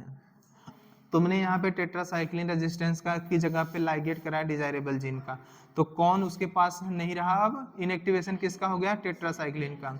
अब जब तुम प्लेटिंग कराओगे दो बार, किस में कराओगे, एक बार एम्फिसिलिन में, एक बार टेट्रासाइक्लिन। अब तुम बताओ, चलो यहाँ पे अगर तुम ये मान लो रिकॉम्बिनेंट है, ये क्या है आपका, ये आर रिकॉम्बिनेंट है, ये नॉन रिकॉम्बिनेंट एनआर ना, बोलो। जो नॉन रिकॉम्बिनेंट है उसके पास दोनों रेजिस्टेंस जीन है, टेट्रासाइक्लिन और एम्फिसिलिन दोनों, और इसके पास केवल और केवल एम्फिसिलिन है, क्या है, इसके पास ए है और इसके पास ए और टी दोनों है, बोलो ए और टी दोनों। अगर तुम प्लेटिंग कराए एक बार किस पे, एम्फिसिलिन पे, तो एम्फिसिलिन पे ये भी ग्रो करेगा, ये भी ग्रो करेगा, क्योंकि इसके पास एम्फिसिलिन रेजिस्टेंस जीन है, बोलो। अब तुमने कराया ग्रो इसको टेट्रासाइक्लिन पे, बोलो टेट्रा, अब तुमको क्या पता चला कि कौन रिकॉम्बिनेंट नॉन रिकॉम्बिनेंट, एम्फिसिलिन में प्लेटिंग कराने दोनों ग्रो हो गए, पता नहीं चल पाया कि कौन रिकॉम्बिनेंट है कौन नॉन। अब तुमने सेकंड प्लेटिंग जब कराई टेट्रासाइक्लिन रेजिस्टेंस जीन, तो किसके पास, अब किसके पास टेट्रासाइक्लिन नहीं है, रिकॉम्बिनेंट के पास टेट्रासाइक्लिन नहीं है, तो ये ग्रो नहीं कर पाया, और ये क्या कर लिया, ग्रो। तो इस बेसिस पे हमने बता दिया कि कौन सा, किसके बेसिस पे, टेट्रासाइक्लिन। हाँ तो उसमें चेंज कर दिए, तो उससे चेंज कर दिए उससे, हाँ हमने, हाँ उससे क्या मतलब, हम कहें कि जिसका इंसर्शन, हम तो सिंपल नहीं, हम तो तुमको सिंपल बता दिए जिसका इंसर्शनल इनएक्टिवेशन होगा उसको याद रख लेना कि रिकॉम्बिनेंट और नॉन रिकॉम्बिनेंट के बीच में सेलेक्टेबल मार्कर होगा, जिसका इंसर्शनल इनएक्टिवेशन नहीं हुआ है उसको याद रख लेना कि ट्रांसफॉर्मेंट और नॉन ट्रांसफॉर्मेंट के बीच में सेलेक्टेबल मार्कर की तरह काम करे। तो सिंपल सी बात, और इसमें तुमको लेके बता दिया टेट्रासाइक्लिन हमने तुमको बताया, एम्फिसिलिन लेके हमने एम्फिसिलिन का इंसर्शन इनएक्टिवेशन कराया, इसने टेट्रासाइक्लिन, तो वो तो हम तो कल ही बताए थे ना, जिसका इंसर्शन इनएक्टिवेशन होगा उसको इस तरह से याद, हाँ तो वही बात क्या है, ठीक है। In this case one antibiotics, एक एंटीबायोटिक रेजिस्टेंस जीन आपको बताएगा, हेल्प करेगा इन सेलेक्टिंग ट्रांसफॉर्मेंट, जबकि दूसरा जो बताएगा किसमें, एंटीबायोटिक रेजिस्टेंस में, और gene gets inactivated due to insertion of alien DNA and help in selection of recombinant. देखो जिसका इंसर्शन हो गया वो किस में बताएगा, आपको हेल्प करेगा इन सिलेक्शन ऑफ रिकॉम्बिनेंट में, और जो रह जाता है वो किस में बताता है आपको, ट्रांसफॉर्मेंट। ठीक है, पहले घुमा फिरा दिया है खूब, उसके बाद एक छोटी जगह पे हाँ हाँ, पहले तुमको ऐसे गोल गोल घुमाया है, उसके बाद छोड़ दिया है, आओ सीधे आओ, तुम ऐसे से पहले चक्कर खाओ। हाँ हाँ हाँ, ठीक है। Selection of recombinant due to inactivation of antibiotics is a commercial process because of it requires simultaneously plating on 2 plates. हमें देखो सिलेक्शन ऑफ रिकॉम्बिनेंट या non recombinant, transformant, non transparent, इसमें हमें 2 बार प्लेटिंग करानी पड़ती थी। क्या करानी पड़ती थी? 2 बार प्लेट। इसके लिए हमने एक अल्टरनेट मेथड तैयार किया। डिफरेंट अलग अलग एंटीबायोटिक्स में हम लोग प्लेटिंग कराते थे, एक बार टेट्रासाइक्लिन, एक बार एम्पिसिलिन। देयरफॉर एक अल्टरनेटिव क्या तैयार किया गया, सिलेक्टेबल मार्कर तैयार किया गया, जिसको हमने बताया था कल रिपोर्टर जीन के रूप में। क्या बताया था? रिपोर्टर जीन के बारे में। Has been developed which differentiate, जो आपको डिफरेंशिएट कर देता है कौन सा रिकॉम्बिनेंट है, non recombinant, on the basis of their ability to produce colour. और ये कलर कब प्रोड्यूस होता है? प्रेजेंस ऑफ, किसके प्रेजेंस में?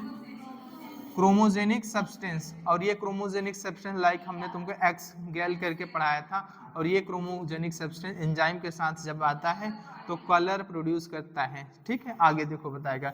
इन दिस रिकॉम्बिनेंट डीएनए, अगर रिकॉम्बिनेंट डीएनए इंसर्टेड है within coding sequence of enzyme, जो coding sequence of enzyme beta galactosidase के लिए, अगर लैक जेट में आपने इंसर्शन कराया किसका, जो आपका डिजायरेबल जीन है उसका, तो this result into inactivation. Inactivation किसका हो जाएगा? जीन जो सिंथेसाइज कर रहा था कि कौन सा, एंजाइम बीटा गैलेक्टोसाइडेज, अब वो क्या हो जाएगा? इनएक्टिव हो जाएगा। क्या हो जाएगा? और जब ये इनएक्टिव हो जाएगा तो बीटा गैलेक्टोसाइडेज बनेगा नहीं, तो ये क्रोमोजेनिक सब्सटेंस के साथ जब आएगा तो कलर नहीं देगा। Which refer to insertional inactivation, जिसको हम लोग क्या बोलते हैं? इंसर्शनल इनएक्टिवेशन हो गया किसका? लैक जेड जीन का। The presence of chromogenic substance, अगर अब क्रोमोजेनिक सब्सटेंस प्रेजेंट है तो give blue colour colonies if plasmid in bacterium does not have an insert. अगर इंसर्ट नहीं है तो, और अगर इंसर्ट है तो कलरलेस होगा। प्रेजेंस ऑफ इंसर्ट, अगर इंसर्ट प्रेजेंट है in insertional inactivation of beta galactosidase gene and then colonies do not produce any colour. Simple सी बात याद रखना, इसको अगर पढ़ के नहीं समझ में आता है तो इतना याद रखना, अगर इंसर्शनल इनएक्टिवेशन हुआ, जो एंजाइम सिंथेसाइजिंग जीन था वहां पे, तो कोई भी कॉलोनी जो कलर नहीं अपीयर होगा, और अगर इंसर्शन नहीं हुआ तो ब्लू कलर आएगा। अगर ब्लू कलर आया तो रिकॉम्बिनेंट नहीं हो, वो क्या है? Non recombinant. अगर ब्लू कलर नहीं आया तो रिकॉम्बिनेंट है। समझे? कोई कलर नहीं आया तो रिकॉम्बिनेंट, और ब्लू कलर आ गया तो नॉन रिकॉम्बिनेंट। क्यों? क्योंकि तब इंसर्शन नहीं हुआ। समझ में आया कि नहीं? डिजायरेबल जीन का कहां पे, जो जीन रिस्पॉन्सिबल था for synthesis of beta galactoside. समझ में? इतना याद रखना। कह रहा है vector for cloning gene in plants and animal, कौन सा वेक्टर इस्तेमाल करते हैं जीन क्लोनिंग में, किसमें, कोई प्लांट है या एनिमल है, अभी पढ़ा चुके हैं, तो चलो देख लेते हैं। You may be surprise to know we have learn lesson from transferring gene. हम ये जीन ट्रांसफर का जो हमने तरीका सीखा है वो कहाँ से सीखा है? Into plant and animal from bacteria and virus से। किससे सीखा है? बैक्टीरिया एंड वायरस से। हमने देखो बैक्टीरियोफेज के पास क्या थी? नेचुरल प्रॉपर्टी थी, वो क्या करता था? अपना जीन ट्रांसफर कर देता था किसके अंदर?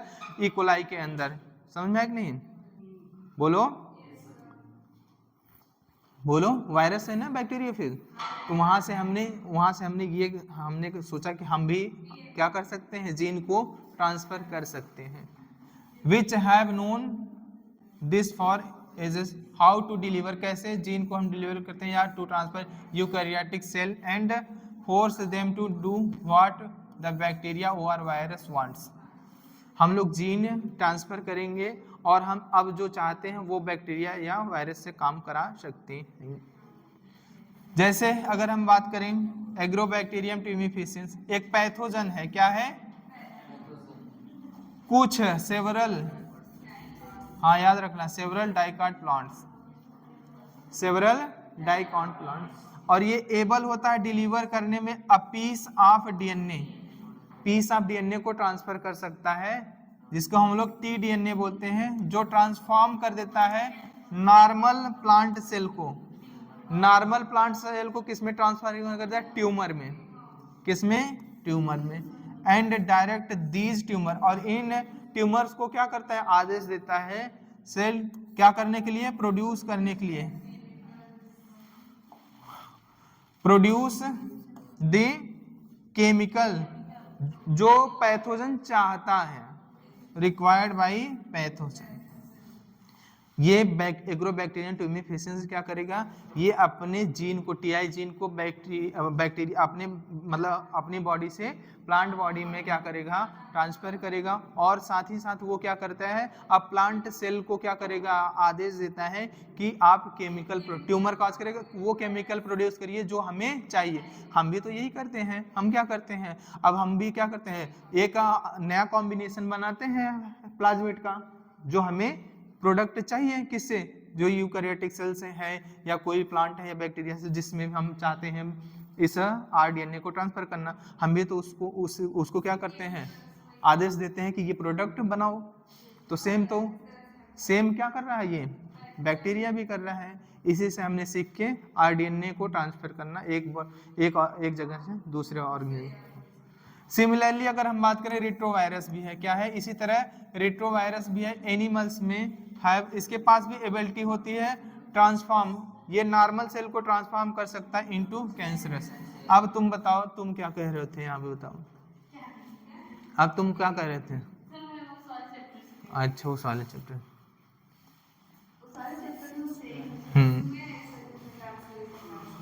हाँ, इसीलिए अच्छे से पढ़ा करो। अब देखो, अगर आपका डिसआर्म पैथोजन है कौन? डिसआर्म पैथोजन है कौन? रेट्रोवायरस। सुन लो, रेट्रोवायरस अगर डिसआर्म है, ऐसे अगर एनिमल बॉडी में आता है तो वो क्या कॉज करता है? कैंसर। क्या कॉज करता है? कैंसर कॉज करता है। अगर डिसआर्म नहीं है तो कह रहे हैं, नहीं डिसआर्म है तो नहीं कॉज करेगा बाबा। A better understanding of art delivering genes, ये अपनी genes by pathogen in their eukaryotic host has generated knowledge to transform these tools of pathogen into useful vectors। ये जो तकनीकी थी, हमने क्या किया? कुछ यूजफुल वेक्टर्स थे जो उनमें इस्तेमाल किया, जीन ट्रांसफर की मैकेनिज्म जो थी। कहाँ से सीख के? ये बैक्टीरिया और वायरस से सीख के। The tumour inducing TI plasmid, जो क्या है? टीआई प्लाज्मिड किसका है? एग्रोबैक्टीरियम ट्यूमिफिशियंस का। हैज नाउ बिकम मॉडिफाइड, अब हम इसको क्या करते हैं? हमने अब मॉडिफाइड किया अपने इंटरेस्ट के लिए, हमने के लिए अपने जीन ऑफ इंटरेस्ट के लिए हमने इसको क्या किया? मॉडिफाई किया। मॉडिफाई किया किसमें? इनटू क्लोनिंग वेक्टर में। क्या क्या मॉडिफाई किया? क्लोनिंग वेक्टर में मॉडिफाई किया, विच इज नो, जिसके पास no more pathogenic to plants but still able. अब क्या है? ये पैथोजेनिक नहीं है प्लांट्स के लिए। क्यों पैथोजेनिक नहीं है? क्योंकि हमने इसका टीआई प्लाज्मिड जैसे टीआई जीन जो था उसको रिमूव कर दिया, लेकिन इसकी एबिलिटी अब भी है, यूज एज ए मैकेनिज्म हम लोग इस्तेमाल कर सकते हैं टू डिलीवर जीन्स, जीन्स को ट्रांसफर करने में हम लोग इसका इस्तेमाल कर सकते हैं, जो हमारे इंटरेस्ट का हो। किसमें? इन वेराइटीज ऑफ प्लांट्स, अलग अलग प्लांट्स में, अलग अलग प्लांट्स में हम अपने इंटरेस्ट का जीन क्या कर सकते हैं? ट्रांसफर कर सकते हैं बाय डिसआर्मिंग टीआई प्लाज्मिड। पहले डिसआर्म करेंगे, उसके बाद जो हमारा जीन ऑफ इंटरेस्ट है उसको लाइगेट कराएंगे, फिर ये क्या करेगा? ट्रांसफर करेगा नेचुरली किसमें? प्लांट्स में, अलग अलग प्लांट्स में। इसी वे में अगर हम बात करें रेट्रोवायरस का भी इस्तेमाल करते हैं आल्सो है। पहले इसको हम लोग डिसआर्म करेंगे, उसके बाद यूज करते हैं डिलीवर करने में जो हमारा डिजायरेबल जीन होता है या जीन ऑफ इंटरेस्ट जो होता है वो किसमें, एनिमल सेल्स में, एनिमल सेल्स में। तो हमने क्लोनिंग वेक्टर, अगर हम बात करें प्लांट में हमने क्या पढ़ा, एग्रोबैक्टीरियम ट्यूमिफिशियंस, उसमें टीआई प्लाज्मिड होता है। पहले उसको क्या करेंगे हम लोग, डिसआर्म बनाते हैं, फिर उसके बाद जो हमारा जीन ऑफ इंटरेस्ट होता है उसको लाइगेट करके फिर क्या करते हैं, अलग अलग प्लांट्स में हम लोग इसको क्या करते हैं, ट्रांसफर करते हैं। समझ में? सेम वे में हम लोग रेट्रोवायरस का भी इस्तेमाल करते हैं एज अ क्लोनिंग वेक्टर, किसमें, एनिमल्स में। पहले उसको हम लोग डिसआर्म करेंगे, फिर डिजायरेबल जीन को लाइगेट कराएंगे, फिर ये क्या करेगा रेट्रोवायरस, उस डिजायरेबल जीन को एनिमल सेल्स में क्या करता है, ट्रांसफर करता है। ठीक है। सो वंस अ जीन, एक बार अगर जीन या डीएनए फ्रेगमेंट जो होता है has been ligated into the suitable vector, it transfer हो जाता है इनटू बैक्टीरिया में या प्लांट सेल में, एनिमल सेल्स में, वेयर इट मल्टीप्लाई, जहाँ पे वो जाके क्या करेगा, मल्टीप्लाई करेगा। अगर प्लांट की सेल मल्टीप्लाई करेगी तो वो डिजायरेबल जीन भी मल्टीप्लाई करेगा उसके साथ, एनिमल सेल मल्टीप्लाई करेगी तो वो डिजायरेबल जीन भी क्या करेगा, उसके साथ मल्टीप्लाई करता है। ठीक है, बोलो यहाँ तक समझ में आया? अब हम पढ़ेंगे किसके बारे में, competent host for transformation with recombinant DNA. RDNA को हमें ट्रांसफर करना है तो होस्ट भी क्या होना चाहिए, कंपिटेबल होस्ट होना चाहिए। ऐसा नहीं है कि हम आरडीएनए को ऐसे मनमाना किसी भी ऑर्गेनिज्म में क्या कर सकते हैं, ट्रांसफर, उसके लिए कंपिटेबल होस्ट होना चाहिए। समझ में आया कि नहीं, जिसमें हम लोग क्या कर सके, ट्रांसफर कर सके अपने बनाए हुए आरडीएनए को। Since DNA is a hydrophilic होता है मॉलिक्यूल्स, हाइड्रोफिलिक का मतलब होता है वाटर स्नेही होता है। समझ में आया कि नहीं? और हाइड्रोफोबिक का मतलब होता है, हाँ, it can not pass through. देखो हमारा डीएनए जो होता है वो हाइड्रोफिलिक है, क्या है, हाइड्रोफिलिक। और हमारा जो मेम्ब्रेन होता है वो क्या होता है, लिपिड बाई लेयर होता है। समझ में आया कि नहीं? और लिपिड का नेचर होता है वो हाइड्रोफोबिक होता है, तो अपने अंदर से हाइड्रोफिलिक को पास होने नहीं देता है। तो हम लोग क्या करते हैं, through cell membrane, cell membrane से ये डीएनए ऐसे पास नहीं हो पाता। कह रहा है कि भाई क्यों, समझते ही हो क्यों, क्योंकि cell membrane lipid bilayer होता है और वो क्या होता है, हाइड्रोफोबिक होता है, तो अपने अंदर से हाइड्रोफिलिक मॉलिक्यूल्स को पास होने नहीं देता। इसके लिए हमें क्या करता है, in order to force bacteria to take up, इसके लिए हम लोग क्या करते हैं, फोर्स करते हैं बैक्टीरिया को टेक अप प्लाज्मिड को लेने के लिए। The bacterial cell must first made competent, पहले हम लोग उसको कॉम्पिटेंट बनाते हैं। जैसे तुमने पढ़ा डायरेक्ट मेथड में, पढ़ा क्या, तुमने पढ़ा इलेक्ट्रोपोरेशन पढ़ा, इंक्यूबेशन पढ़ा, माइक्रो इंजेक्शन पढ़ा, ठीक है, और क्या पढ़ा तुमने, हाँ, जीन गन मेथड या बायोलॉजिस्टिक गन मेथड पढ़ा ना। उसमें पहले कंपिटेबल क्या बनाते हैं, पहले मेम्ब्रेन को कंपिटेबल बनाते हैं, उसके बाद ट्रांसफर करते हैं to take up DNA. This is done by treating them with a specific concentration of divalent या बाइवेलेंट कैटायन। ये कौन सा इलेक्ट्रोपोरेशन है, ठीक है। इसमें अगर हम उस होस्ट ऑर्गेनिज्म को पहले ट्रीट करते हैं किसमें, डाइवेलेंट या बाइवेलेंट जो आपका कैटायन होता है, जैसे कैल्शियम आयन Ca+2 हो गया और मैग्नीशियम +2 हो गया, इसके साथ हम लोग उसको क्या करेंगे, ट्रीट करते हैं, जिससे होता क्या है, उस होस्ट ऑर्गेनिज्म की सेल की जो परमेबिलिटी होती है वो इंक्रीज हो जाती है, उसमें छोटे छोटे क्या होते हैं, पोर्स जनरेट हो जाते हैं, जिससे हमारा डीएनए मॉलिक्यूल्स आसानी से एंटर कर देता है। बाद में ये पोर्स अपने आप क्या हो जाते हैं, डिसअपियर हो जाते हैं, जो पोर्स जनरेट होते हैं बाद में जैसे डिसअपियर हो जाते हैं। which increase the efficiency with which DNA enters, cell membrane की एफिशिएंसी बढ़ा देता है। The bacterium through pores it cell, उसके सेल वन में recombinant DNA can then be forced into such a cell by incubating. Incubation में हम लोग क्या करते हैं, एक तो वो हो गया बाइवेलेंट ट्रीटमेंट दिया हमने, अब इंक्यूबेशन में होता क्या है, पहले हम लोग क्या देंगे, कोल्ड ट्रीटमेंट, फिर क्या देंगे, हीट ट्रीटमेंट, फिर क्या देंगे, कोल्ड ट्रीटमेंट, जिससे सेल की परमेबिलिटी क्या हो जाती है, बढ़ जाती है। सेल्स विद रिकॉम्बिनेंट डीएनए, जो जिस सेल में हम लोग भेजना चाहते हैं उस सेल को रिकॉम्बिनेंट डीएनए के साथ हम लोग इंक्यूबेशन में ले जाते हैं। इससे क्या करें, एक बार आइस, उसके बाद followed by placing them briefly at, लगभग क्या होता है 42 डिग्री सेल्सियस टेम्परेचर होता है। हीट शॉक देते हैं, क्या देते हैं, हीट शॉक। इसके बाद फिर से हम लोग क्या देते हैं, cold treatment, putting them back into ice, फिर से कोल्ड ट्रीटमेंट देते हैं। इससे ये इनेबल हो जाता है बैक्टीरिया टू टेक, अब बैक्टीरिया टेकअप कर लेता है रिकॉम्बिनेंट डीएनए को, परमिबिलिटी इंक्रीज, अब क्या होगा, ये आरडीएनए बैक्टीरियल सेल्स के अंदर क्या हो जाता है, इजिली चला जाता है, एंटर कर देता है। This is not a only way, एक यही रास्ता नहीं है इंट्रोड्यूस करने का एलियन डीएनए को, किसमें, इनटू होस्ट सेल में। इसके अलावा और भी हैं, क्या है, in a methods known as a micro injection, क्या है, माइक्रो इंजेक्शन। रिकॉम्बिनेंट डीएनए इसमें क्या करते हैं हम लोग, डायरेक्टली इंजेक्ट कर देते हैं, किसमें, into the nucleus of animal cell, किसमें, एनिमल सेल। याद रखना ये कहा है एनिमल सेल्स के लिए, इसको हम लोग यूज करते हैं, प्लांट के लिए भी यूज करते हैं, लेकिन अगर प्रायोरिटी की बात आए तो किसको देंगे प्रायोरिटी, एनिमल सेल्स। अगर पूछे कि micro injection use for animal cell, plant cell, both, तो बोथ हैं। अगर केवल एक ही ऑप्शन में एनिमल दे दिया, प्लांट दे दिया, और भी कुछ दे दिया, ठीक है, तो उसमें अगर प्रायोरिटी देना पड़े, अगर सिंगल ऑप्शन करेक्ट वाली बात आए तो किसको देंगे, एनिमल। बोथ ऑप्शन करेक्ट वाली बात आए तो एनिमल और प्लांट दोनों, समझ में। इन अनदर मेथड, एक और भी मेथड है जो सुटेबल है प्लांट्स के लिए, किसके लिए, प्लांट्स के लिए, जिसका नाम है bombarded with high velocity micro particles.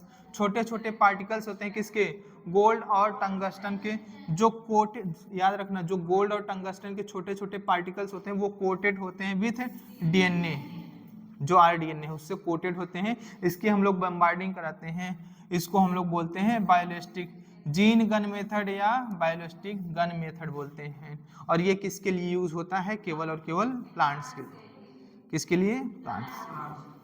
And the last method जो है वो आपके क्या है, डिसआर्म पैथोजन, और ये किस में आता है, डायरेक्ट मेथड में आता है, सॉरी इनडायरेक्ट मेथड में आता है। ये ऊपर का जो पढ़े हो वो किस में आता है, डायरेक्ट मेथड। और ये अब जो पढ़ने जा रहे हो वो क्या है, इनडायरेक्ट मेथड। इसमें हम लोग क्या इस्तेमाल करते हैं, डिसआर्म पैथोजन इस्तेमाल करते हैं। अगर प्लांट है तो डिसआर्म एग्रोबैक्टीरियम ट्यूमिफेसिएंस, अगर एनिमल है तो disarm retrovirus vector which is when allowed to infect the cell. और ये जब इन्फेक्ट करता है सेल्स को, तो पैथोजन जब इन्फेक्ट करेगा सेल्स को तो क्या करेगा, ट्रांसफर करेगा रिकॉम्बिनेंट डीएनए को, किसमें, होस्ट में। Now that we have learned about the tools for construction recombinant DNA, let us discuss the process facilitating recombinant DNA technology. कुछ प्रोसेस हैं जो की आवश्यक है, किसमें, हमें अगर बनाना है रिकॉम्बिनेंट डीएनए टेक्नोलॉजी, उसमें प्रोसेस में आप पढ़ चुके हैं। सबसे पहले हम लोग प्रोसेस में क्या करते हैं, आइसोलेट करते हैं, किसको, डीएनए को। डीएनए को क्या करेंगे हम लोग, आइसोलेट करेंगे। आइसोलेट करने के लिए सबसे पहले हमें क्या होता है, जिस ऑर्गेनिजम से हम डीएनए आइसोलेट कर रहे हैं उसकी सेल्स को डिसॉल्व करना होता है। अगर बैक्टीरिया है तो लाइसोजाइम यूज करेंगे, सेल को डिसॉल्व करेंगे। अगर प्लांट है तो सेलुलेज करेंगे। अगर आपका फंजाई है तो काइटिनेज इस्तेमाल करेंगे। उसके बाद हमें डीएनए, अगर किसी का डीएनए जेनेटिक मटेरियल डीएनए है तो हम लोग के क्या, प्रोटीएज इस्तेमाल करेंगे और आरएनएज। अगर किसी का आरएनए जीनोम है तो हम लोग डीएनए और प्रोटीएज इस्तेमाल, आप समझ सकते हो। उस हिसाब से हम लोग क्या करते हैं, आइसोलेट कर लेते हैं जेनेटिक मटेरियल को, आइदर डीएनए आइदर आरएनए। फिर इसको हम लोग क्या करते हैं, स्पूलिंग करते हैं, जेल्ड इथेनॉल मिलाते हैं, स्पूलिंग करेंगे, फिर जेनेटिक मटेरियल को अलग कर लेते हैं। अलग करने के बाद हम लोग क्या करते हैं, इसका कटिंग करते हैं, छोटे छोटे हमें फ्रेगमेंट। और ये जो आपका डीएनए एक्सट्रैक्ट करते हैं हमें स्मॉल क्वांटिटी में मिला रहता है, इसको एम्पलीफाई करना पड़ता है, ढेर सारी कॉपीज बनाना पड़ता है। इसके लिए हम लोग एम्पलीफिकेशन करते हैं। एम्पलीफिकेशन में एक प्रोसेस होता है जिसको हम लोग बोलते हैं पीसीआर, जिसको हम लोग बोलते हैं पॉलीमरेज चेन रिएक्शन। तो पॉलीमरेज चेन रिएक्शन में 3 स्टेप हैं। पहला स्टेप है डीएनए स्ट्रैंड को हम लोग क्या करते हैं, हीट ट्रीटमेंट देते हैं और डबल स्ट्रैंडेड डीएनए को सिंगल स्ट्रैंडेड में बनाते हैं पहले, ठीक है। और इसमें हम लोग लगभग टेम्परेचर 92 टू 94 डिग्री सेल्सियस लेते हैं। अब हाइड्रोजन बॉन्ड ब्रेक होगा तो डीएनए सिंगल स्ट्रैंड हो जाता है। सेकेंड स्टेप में आपका एनिलिंग होता है। एनिलिंग में हम लोग क्या करेंगे, बोथ 3 डैश एंड पे, जो दोनों 3 डैश एंड होते हैं बोथ स्ट्रैंड के, उस पर हम लोग स्मॉल सेगमेंट ऑफ प्राइमर जो होता है उसको क्या करेंगे, लाइगेट करेंगे। फिर क्या करते हैं, जो थर्ड स्टेप होता है आपका एक्सटेंशन। एक्सटेंशन में नई आपकी क्या होती हैं, डीएनए स्ट्रैंड क्या होते हैं, डीएनए पॉलीमरेज यूज करेंगे तो क्या होता है, नया सेगमेंट फॉर्म होता है डीएनए का। समझ में आया कि नहीं, एक्सटेंशन आप डीएनए इसी को बोल देते हैं। ठीक है, चलो पढ़ लेते हैं, प्रोसेस में पढ़ते हैं। रिकॉम्बिनेंट डीएनए टेक्नोलॉजी इन्वॉल्व, जो आरडीएनए टेक्नोलॉजी है उसमें कुछ स्टेप्स होते हैं। अगर सिंगल स्टेप में तो ऐसे पूरा होगा नहीं, अलग अलग स्टेप्स होते हैं। इसमें क्या है, specific sequence such as isolation, क्या है आपका आइसोलेशन। पहला स्टेप क्या है, आइसोलेशन ऑफ डीएनए, और क्या है, fragmentation of DNA. Fragmentation of DNA का मतलब cutting of DNA by restriction Indo nucleus. ठीक है, उसके बाद isolation of desirable DNA fragment, desirable DNA fragment का आइसोलेशन करना। फिर उसके बाद ligation of DNA fragment into vector. अब हमें क्या बन जाता है, आरडीएनए बन गया। अब फिर उसके बाद हमें क्या करना पड़ता है, transferring the recombinant DNA into compatible host. फिर देन हम लोग क्या कराते हैं, इसकी कल्चरिंग कराते हैं, culturing of host cell, host cell की कल्चरिंग कराते हैं। देन हमको क्या मिलता है, उससे हम लोग फिर बाद में बनाते हैं रिकॉम्बिनेंट प्रोडक्ट बनाते हैं। समझ में आया कि नहीं, जो डाउन स्ट्रीम प्रोसेसिंग वगैरह होती है वो हम करते हैं। ठीक है, हाँ लास्ट का स्टेप है in a medium a large scale पे, लार्ज स्केल पे। फिर एक्सट्रैक्शन ऑफ डिजायरेबल प्रोडक्ट, फिर हम लोग क्या करेंगे, इस डिजायरेबल प्रोडक्ट को क्या करते हैं, अलग करते हैं। Let us examine each of this step, इनमें से प्रत्येक स्टेप को आइए एक एक करके क्या करते हैं, देखते हैं। ठीक है, फर्स्ट पहला क्या है आपका, isolation of the genetic material, जिसको हम लोग बोलते हैं डीएनए। बोलो, अगर आरएनए होता तो आरएनए। ठीक, recall that nucleic acid, nucleic acid में आपका डीएनए और आरएनए दोनों आएगा, जिससे genetic material of all organism. अगर ये कहे कि nucleic acid is the genetic material of all organism without exception, क्या है, सही है। अगर पूछ रहा है कि DNA is the genetic material of all organism, क्या है आपका, क्योंकि अगर हम बात करें न्यूक्लिक एसिड में तो दोनों डीएनए और आरएनए आ जाता है। कहे most of the organism have genetic material DNA, सही है। समझ आए नहीं, तो इतना ये स्टेटमेंट इस तरह से आया तो ये ध्यान रखना। ठीक है, विदाउट एक्सेप्शन, बिना इसमें कोई एक्सेप्शन नहीं है। अगर ये कह रहा है कि जेनेटिक मटेरियल क्या है आपका, न्यूक्लिक एसिड है सभी ऑर्गेनिज्म में, तो सही है, सही तो कह रहा है। डीएनए या तो डीएनए होगा या तो आरएनए, वो तो स्पेसिफाई करके कह नहीं रहा है, तो क्या है, बिना एक्सेप्शन ये स्टेटमेंट क्या है, सही है। इन मेजोरिटी ऑफ ऑर्गेनिज्म, ज्यादातर ऑर्गेनिज्म में ये जो जेनेटिक मटेरियल का काम करता है वो आपका क्या है, आपका डीऑक्सीराइबोन्यूक्लिक एसिड है, उसको हम लोग शॉर्ट फॉर्म में बोलते हैं डीएनए। और ये स्टेटमेंट भी सही है। किसमें, मेजोरिटी, याद रखना मेजोरिटी, समझ में आना, जहां मेजोरिटी आए, फ्यू आए, सेवरल आए, इन सब वर्ड्स को हाईलाइट, हाँ जनरली आए, ये सब हाईलाइट कर लेना। In order to cut the DNA, अगर हम बात करें with restriction enzyme, it needs to be pure form, हमें क्या होना चाहिए, डीएनए को हमें प्योर फॉर्म में लेना है पहले। अगर हम चाहते हैं डीएनए को क्या करना, कट करना चाहते हैं, तो पहले डीएनए को तो प्योर फॉर्म में ले लो। हाँ, तो प्योर फॉर्म में अगर हमें लेना है फ्री फ्रॉम अदर, ये क्या होना चाहिए, फ्री होना चाहिए अदर मॉलिक्यूल से, मैक्रो मॉलिक्यूल से, जैसे आरएनए प्रोटीन हो गया, समझ में आया, लिपिड्स वगैरह से। तो इसके लिए हम लोग since the DNA is enclosed with in the membranes, पता है कि डीएनए किस में होता है, न्यूक्लियस के अंदर। न्यूक्लियस क्या होता है, डबल मेम्ब्रेन बाउंड ऑर्गेनेल्स होता है, उसके अंदर होता है, हमें तो ऐसे मिलेगा नहीं। उसके लिए हमें क्या करना, we have to break the cell, cell को क्या करना, ब्रेक और ओपन करने पड़ेगा ताकि रिलीज हो अलॉन्ग डीएनए। ठीक है, विद द अदर मॉलिक्यूल्स, और भी मॉलिक्यूल्स होते हैं, उनके साथ आपका डीएनए क्या होता है, बाहर आ जाता है। सच जैसे क्या होगा आपका, आरएनए होगा, प्रोटीन होगा, और क्या होगा आपका, पॉलीसैकेराइड होगा, आल्सो लिपिड्स होंगे। बोलो, this can be achieved by treating the bacterial cell या प्लांट सेल और एनिमल सेल विथ एंजाइम्स। हम लोग क्या करते हैं, एंजाइम के साथ ट्रीट करते हैं, उसके बाद ही तो हमें मिलता है ना। ये कहाँ चला है, हाँ ठीक है। जैसे आपका लाइसोजाइम, अगर बैक्टीरिया है तो लाइसोजाइम, प्लांट सेल है तो, फंजाई है तो काइटिनेज का इस्तेमाल करेंगे, सेल डिसॉल्व हो जाएगी तो हमें क्या मिल जाता है, डीएनए मिल जाएगा, जेनेटिक मटेरियल। और उसके साथ साथ हमें और भी चीज़ें मिलती हैं। हाँ, उसके लिए हमें केवल डीएनए चाहिए तो हम प्रोटीएज से भी ट्रीट करेंगे, न्यूक्लियस से भी ट्रीट करेंगे, राइबोन्यूक्लियस जिसको हम लोग बोलते हैं आरएनए। ठीक, you know that genes are located on long molecules, जिसको हम लोग बोलते हैं डीएनए। डीएनए का स्मॉल सेगमेंट होता है जो उसको हम लोग क्या बोलते हैं, जीन बोलते हैं। डीएनए तो बड़ा सा है, उसमें स्मॉल सेगमेंट लेते हैं, वो क्या कहलाता है, आपका जीन होता है।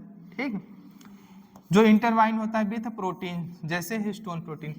डीएनए आपका रैप होता है हिस्टोन प्रोटीन पे, क्या होता है, हिस्टोन प्रोटीन पे रैप होता है। डीएनए एसिडिक होता है, हिस्टोन प्रोटीन जो होती है हमारी क्या होती है, बेसिक होती है, उसी पे क्या होता है, आपका डीएनए रैप्ड होता है। ठीक है,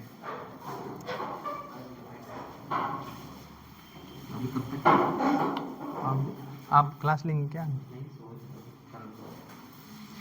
तो किसी का क्लास नहीं था इसीलिए हम ले रहे थे अभी, बस 15-20 मिनट लगेंगे।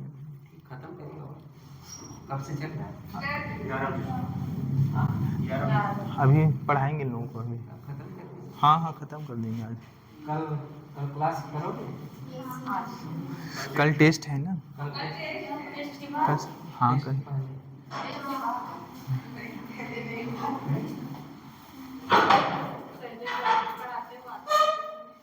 पॉज कर देना बस।